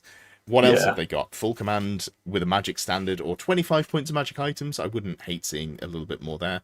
You can pay to give them halberds or great weapons additional to what they already carry. Now, that is maybe a little steep for my blood. I'd rather just put a Demonology Wizard in there. And yes, I understand that that's more points than the great weapon, but the Demonology Wizard's going to add more when I go up to 2 attacks at strength 5 AP2 as opposed to, just a single great weapon attack and nothing else there. Yeah, I really like Chaos Warriors. I think the problem is, I think that core for Warriors is actually pretty good across the board. There's not much in there that is bad, infantry or non-infantry aside. So I think I'd struggle to... They're definitely not S tier. They're not getting picked enough. I want to put them in A tier, but I think realistically they sit at the sort of top of B tier for me. How do you feel about them? Yeah, I think certainly, you can really invest in them and give them markers each and really make them a nice sort of wizard bunker. Sure. But then, yeah, you're paying 16, 17 points a model to be a bunker for a wizard. Yeah. And if only there was another way to do that for much, much cheaper. So, yeah, no one wants to see them on the table and sort of front up against them and say, okay, I'll pit against you infantry for infantry. No one wants to do that, but they, again, for what you're paying, similar to Bestigor, for what you're paying for them. Well, we'll have no slander. There are 3 armor save in combat unit with, strength 4 AP1 hand weapons. They're not Bestigor. They're a good unit. They're just not the best Igor unit. Sorry. No. Yeah, they're solid. They're not going to harm your army. They're not going to hinder your army. They'll add stuff to your army. That just for what to get a decent sized bunker of them, to get a decent unit strength, it costs a lot of points. Yeah. And when you're looking to hold objectives, and you've got to have more models than your opponent, you've got to look at cheap alternatives to sort of really facilitate that and get a sort of nicely balanced list. Yeah, one thing that you can do that's fun is you take the Demonology Wizard in there, who's going to buff them up with the extra strength AP and attacks. That's just good to go in there anyway. Obviously, it's only on your turn, but you've got enough tank to get to your turn in combat, so that's fine. You also get Steed of Shadows, so you can march them 24 inches, because that's just great. 12-inch fly move, march them, job's a good one. But then you give them the Taskmaster's Whip on the unit champion or on the character, wherever you want to put it. I think it's 25 points. And that gives you D3 inches additional to your move, which just means that you're way more consistent with actually making charges as well, which is really nice. I think it gives you D3 additional inches on the declarable as well, if I remember correctly, or is it just on the move? I'd have to double check that one. But off the top of my head, on paper, that's a really nice item to not only get closer, but when you're doing that sort of who's going to charge, where you're playing around those maximum charge ranges, if you've got much more range and or consistency to get there, and then on top of that, you've got a character in there that makes you want to charge because you only get the Demonic Vessel, Demonic Vigor on your turn. I think that's a really strong combo. It still stays in B for me. It's a lot of investment to make. Again, you've got to rely on those spells actively going off, and Demonology is relatively expensive. You take Power Scrolls. If it matters, you take Power Scrolls as whatever. Yeah, but then I guess you sort of keyed up for one turn of fighting. and it becomes a very expensive block just for what that one sort of turn of fighting. Yeah. It's I not think- declarable, it's just on the actual move. But it makes you more consistent at getting in. Or if you fail demonic, Seed of Shadows, being able to move 6 to 7 inches is good. Before Yeah, and worst case, you fail the charge, you get charged, you got 2 ranks of 3-up armor save. Like, it's not the worst. It's not the worst thing to get charged as a Chaos Warrior. Yeah. There's not many things that are going to wipe a rank of Chaos Warriors out. That's very true. That is very true. Yeah, I really like them, but I think B tier is roughly where they should stand. Now, what about their much cheaper but less armored brethren, the Marauders? What do you think? Yes, we like Marauders. Don't speak for me. I like Marauders. For half the points, you're not getting. Obviously, they blow over to a stiff breeze. Yeah. But they give you that cheap numbers on the table. There's quite a few different sort of builds that you can go with them. They've got quite a bit of utility. You can go sort of Corn, Frenzy, Flails, and just have something that just relatively cheap and hits really hard. Yeah. And can just sort of sit backlines, protect your baggage train, just sort of hassle things around objectives. You can give them skirmishers. They've got that sort of flexibility of being close order skirmishers or open order. Yep. So the sort of options of what you do with them are pretty endless. You can just sort of if you've got a niche in your army that needs filling, you could probably fill it with Marauders. They're solid. They've got Shield Wall. Why has Yes. this unit got Shield Wall? What's up with that? Why? Why are they more disciplined than the Warriors, who also have shields? What the fuck? I mean, it's a great rule, but like, why is it here? Yeah, you've had to pay the point for the shield. Yeah. To get you to a 6-up save, right? Sure. I mean, for me, I like them as a combat res brick. Like in the game as it stands, light armor, shield, no other upgrades. I think that's good. Well, command, obviously. Yeah. And that gets you to that classic T3 4-up save in combat, which feels just like a good break point. And that's cheap. That's what, 8 points a model. I'll pay that for a unit with shield wall and Mark of Chaos Undivided and warband, and no other cheap options in the list to do what I want to do. A third of your core points, you can get a decent solid brick that can sit and sort of chill. Yeah, absolutely. You can take like 24, 30 of these and not feel like you're giving up too much of your list, because Warriors of Chaos really want to spend points outside of core. They've got 1,375 points that are earmarked for a very specific purpose, or maybe you don't go vibe that way. Maybe you've got 1,340 points. You do you. There's 2 builds. Fill up those rare slots with whichever Gribblies you fancy, which means that you've probably got around 625 points to spend on core. I'm going to spend that point on core. Job's a good one. Marauders are a really good unit there. Where do you put them? Whereabouts in the tier list would you put them? I think they're better than Warriors. So I think they're probably. Oh, sorry. I think you meant. I was like, hold on. No, Warriors of Chaos. I'm with you. Yeah. So I think they'll probably sit bottom end of A, maybe. I think so. I don't think I like them as much as Ungor. They do have the incredible rule, which is can take skirmish, which we love to see. Big fan of that. I love to see skirmish on a unit that also has open order. So I love that a little bit less because you've got to do it in your list building phase. You're like, okay, they're not quite got that utility in game to sort of tweak. But if you just go, I need something to hold objectives. What am I going to do? I guess I can go skirmish. I only play against Cathay. Sure, let's have the additional resistances to shooting there. Yeah, I think it's good. Also, you can, I can't remember if you said, give them Markham's Inch. It's the cheapest bunker you can go for in terms of wounds and ability to give +1 to cast to wizards, which is pretty solid. I do like that. That takes us on to the not quite Marauders, but the Marauder Berserkers, which is a unit that I have very mixed feelings on. Why do I have mixed feelings on them? Well, so for 8 points a model, you get a lot. You get +1 weapon skill over a regular Marauder, because they start at... oh, no, sorry, I'm telling lies. They start at 4, so it's the same weapon skill. You get +1 toughness, that's very key. And you get +1 movement. You come skirmish natively, and then other than that, you've got nothing but light armor, which is weird because Berserkers are more armored than the regular Marauders at base, but, you know, we're not going to think about it too much.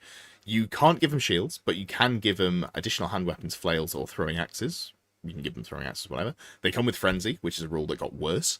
They've got Move Through Cover, which is nice. They've got a 6-up ward save against non-magical attacks, which is really nice. Like, a unit that's got the possibility of being large is where I like having a 6-up ward save. Just, if I'm rolling a lot of dice, saving a couple of models is really good.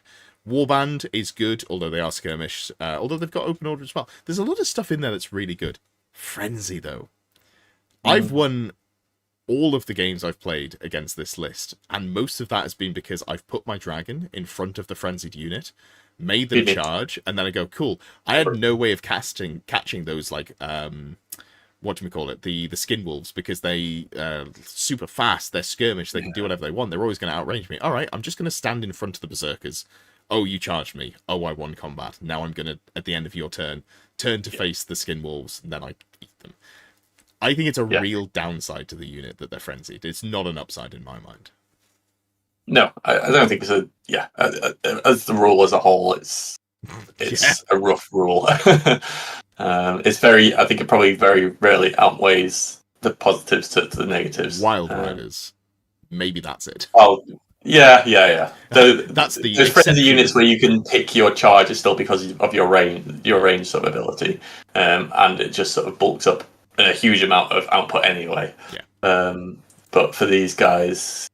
Yeah, I think it just sort of makes them a bad gore. Sure. Bad gore.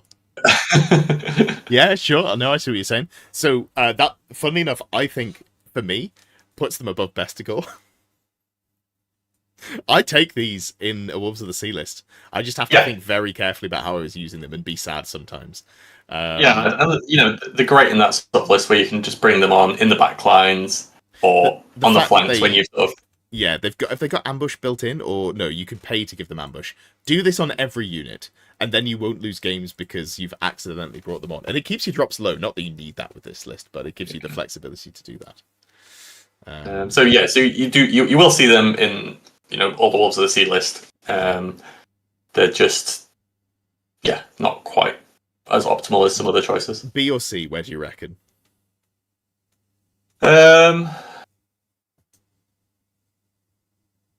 Well, I know you're either top of C or bottom of B. They're currently sat right in front of Bestigors. Yeah, I'm happy for them to sort of chill there. I don't actually have a strong opinion about whether they should be at bottom of B or top of C. It's not a unit that I care much about. I haven't put a huge amount of thought into. If you'd said top of B, I'd have very happily moved them there. I think they're just around that middle ground. Both are fine, but it's funnier to put them here and make you accept that your Bestigors are actually dog shit. And this is the reason that I ask people to come on this show, is just so I can do a psychological torture experiment on them. That's the whole... I thought Bestigors are going to go get burnt in the garden after this. I thought you were good, and now I know you're not. But you do get a fun one to talk about. You know, I made you talk about the Primal Warherd. In reward, you now get to talk about Forsaken. You know, which is Primal Warherd just Forsaken at home. What do you think? So they're an interesting one. I think objectively they've gotten worse in 1.5. Yeah. There used to be, like, you would always, you'd see 3 units of 6 of these in pretty much every Chaos list. Or cavalry. It was like, which direction do you want to go down?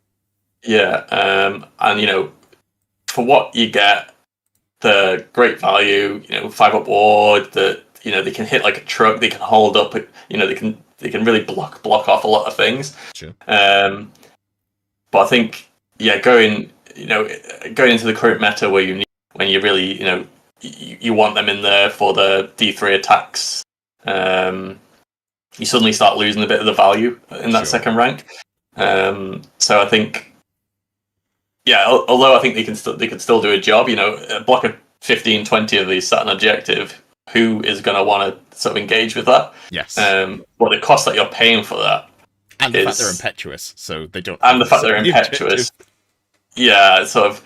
You've already alluded to you have that, 1,300 points of army that you want. Yeah. If you want to go down a route of having a decent number of these, that fills up that rest of that slot, and then which might not necessarily be a bad thing. Like if you are focused on the rest of your army doing the job for you, then this is a block that probably won't die unless something they impetuously charge something stupidly, or something really bad happens. They're probably going to survive the game. But in an these games where you're looking at objective based, if the rest of your army don't do their job, and you come against something that's super evasive and your dragons can't pin them down, you will lose on objectives. Sure. I want to love this unit, and I think they're not bad. But I don't think they're good, which is the problem. And I do want to play around with a big brick of them, but it's so expensive, and you can't put supporting characters in. No, that's the issue. Yeah, if you could put supporting characters in there, I'd be like, ooh, now we're cooking. But is there... Because they're loners, right? There's no loner characters. Demon princes aren't loners, yeah. No, they are, but they've got the warp spawned rules, so they can't join things that aren't warp spawned. Of course, yeah. Where do you reckon these go? What are you thinking? Yeah, so previously S tier, I'd say they were. You wouldn't see an army without them, unless you. It's fine to I think we disagree on that, but it's the past, so it doesn't matter. Like I just said S tier, so I'm not splitting the difference much. Yeah. So I think they've dropped probably down to C tier. I think you're not really going to see them huge amounts now. Again, they're not going to be, a couple of units of 6 aren't going to hamper your army, but they aren't adding the value that they used to. Yeah, I think that's fair, which is sad. I wanted to put them in B tier, but I think you're correct, which is a shame. I like them less than Berserkers. Berserkers are so much cheaper. Yeah. Yeah, half the points. Yeah. I think they still, unfortunately, sit above Bestigor. Yeah. Yep. Yeah. Although Bestigor have the potential for a cheap anti-fly banner. Neat. Forsaken can't take command. They can't. Yeah, they can't have the fact that Bestigor are a veteran. Yeah. They're getting way too old for this shit, and by this shit, I'm being bad at the game. Yeah. So actually, I think they might be just behind Bestigor, because Bestigor have one or two little tricks up their sleeve, whereas Forsaken just have no options to take a nice cheap item that actually adds a bit of utility to the army. Yeah, I'll see the difference in that one. I don't have a strong opinion between Bestigor and Forsaken, but you're right. You can take the no-fly banner. It's a lot of points now that it's a once per game thing. Like that's a lot of points. But I'm not gonna lie to you. I've been writing lists where I'm putting the Falconhorn back in. Like I think balloons, man. If that's the thing, if it pins that balloon in place long enough for your Demon Prince to get into combat, or your Dragon to chase down that balloon, whereas previously it had been flown around, then I think it suddenly becomes worth its points. Or pins it in place for your 5 Vile Tides to go on. Stop. You've just said Demon Prince and Dragon. What are the two armies that we've just talked about having? Falconhorn for Bretonnians, and then the Warp Banner for Beastmen. Which of those two armies have dragons and Demon Princes? Wishful thinking. Yeah. Anyway, we're going to move on. But that remains the point. You heard it here first. Falconhorn and Warped Moon, not as bad as you might have thought they were originally. Yeah. Finally, we got Jade Warriors. And they are fine. I don't have a lot to say about them. There's a lot you can do to them, but I don't have a lot to say about them. I think they're pretty dull, honestly. Which is like one of as I see more Cathay, the more I kind of go like they've got so many rules, but because they've got so few options, it's really boring writing lists. Do I want to go Jade Lancers, or do I want to go Jade Warriors? Do I want to go a bit of both? I'm going to go a bit of both. Neat. How am I going to equip them? Shields. Yeah. And in reality, they're never going to get into combat. Well, because not on their own terms. Yeah. In reality, the they're there to take up the core points while the balloons deal with your army. Yeah. And the Jade Warriors can deal with the dregs of 4 infantry that are left out of a block of 30 that finally get across the board. Yeah. So yeah, they're just core point fillers. They're good. Weapons, weapon skill 5 when the winds are blowing the right way, or sure. They're pretty handy. They're just they've got the 3-up armor save. They're objectively, and if many other armies, you'd look at them and go, actually, they're pretty good core.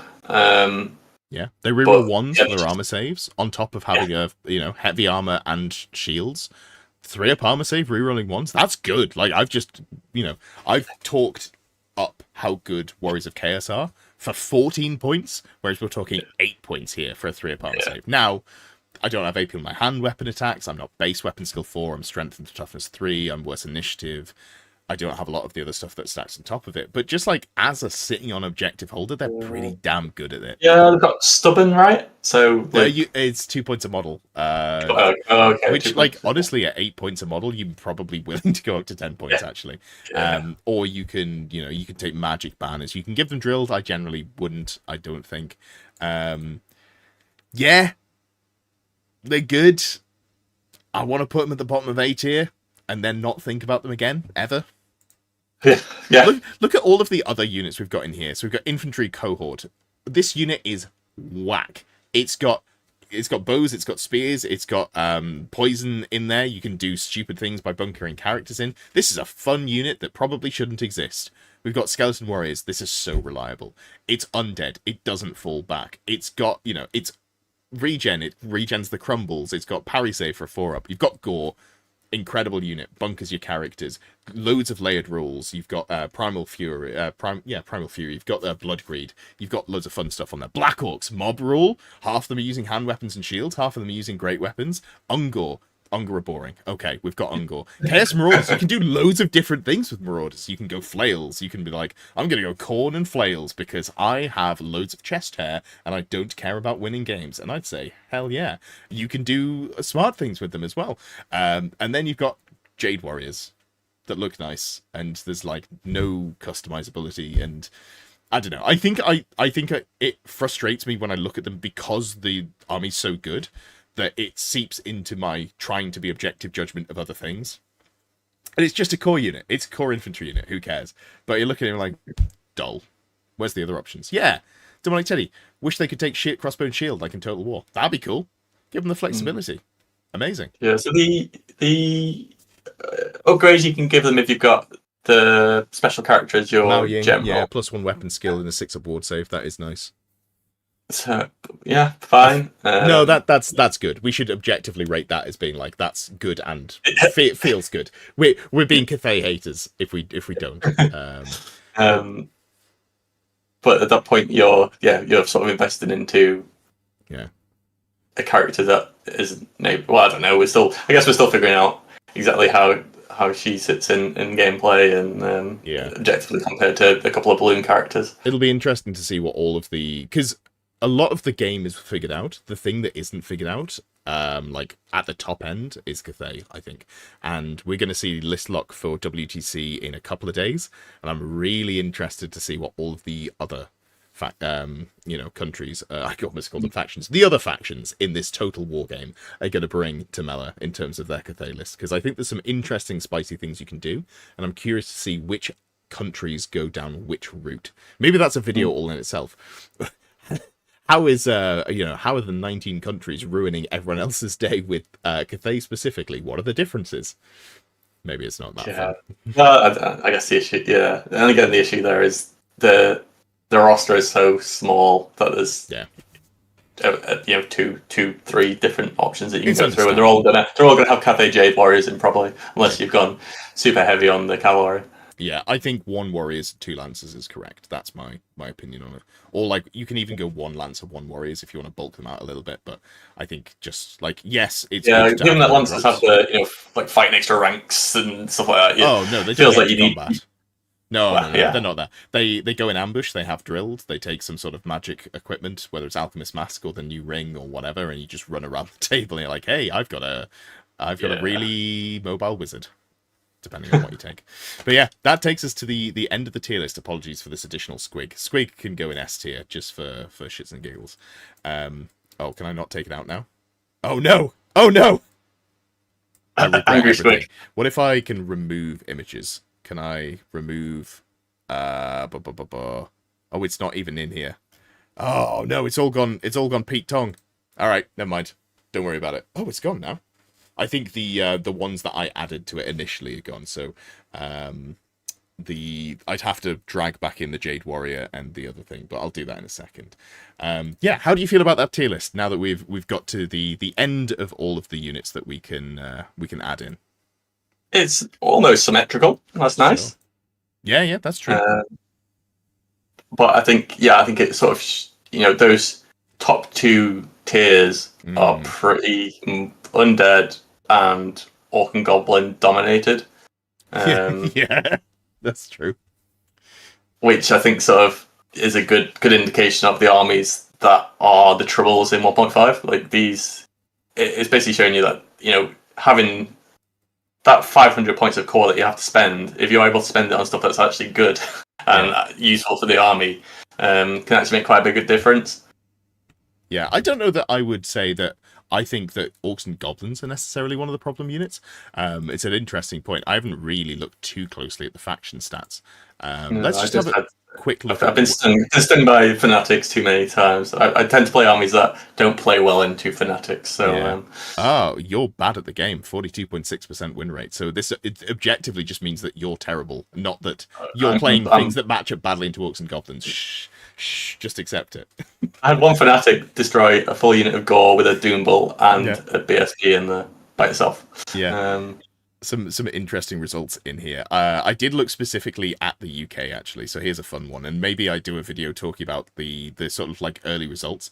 But in my video, my tier list prediction, the early speculative one, I did say I think Errantry Crusade might be the best Bretonnian list. Now, I don't stand by that now. However, look at this. Top faction performance, Grand Cathay, 67% win rate. Second, Errantry Crusade. They are the top winning Bretonnian faction here in the UK. Now, the stats are that way for a reason. The reason is that that only RTT and one GT, like 5-game event. So people have just been going like 2-3 and 3-0 at RTTs with Errantry Crusade, which is not surprising. Whereas Exiles, people are bringing 2 actual 5-game events. So they excuse the stats. But, for the sake of this is a funny thing that proves me right, and then I'm going to immediately say, actually, I'm wrong, but this is why. I think that's some fun stats. And it's very specific to only in the UK and only specifically looking at them in this very narrow window. But yeah. Thank you all so much for coming and watching. Jack, thank you for coming on, being my guest. Always lovely to have you on. Good to hear your takes. You play, I was going to say as many armies as me, maybe more armies than me. You're a fiend for a new army. You own every army as well, and that's something I appreciate. So, a jack of all armies, a master of none. Jack of all armies, very good, very good. Remind everyone where they can find you. Come on over to us at The Rallying Cry on YouTube. We also have a Facebook page, but it has about 3 followers, so I wouldn't even invest time going there. But yeah, come and watch us. We sort of ramble for around 2 hours and just talk about what we've got coming up, what we enjoy, what we're not enjoying, and sort of usually talking around Liam's latest GT win. Excellent stuff. The Rallying Cry you can find linked down in the description. Also, you can find linked in the description my coaching Patreon. If you enjoy, listening to me talk but want more focused advice, I can work with you on whatever level of play you're looking at. Currently working with a few international, not teams, one international team, obviously working with England, but then some players from international teams and not going into detail on their WTC plans. So to avoid conflict of interest, but also working with people quite early at the start of their journey. One of my patrons who I was working with today is doing a 500-point Slowco League, but wanted to actively learn the game instead of muddling along and getting things wrong. And we're working from there. Also, check out the Discord. If you want to become a channel member, you can do. All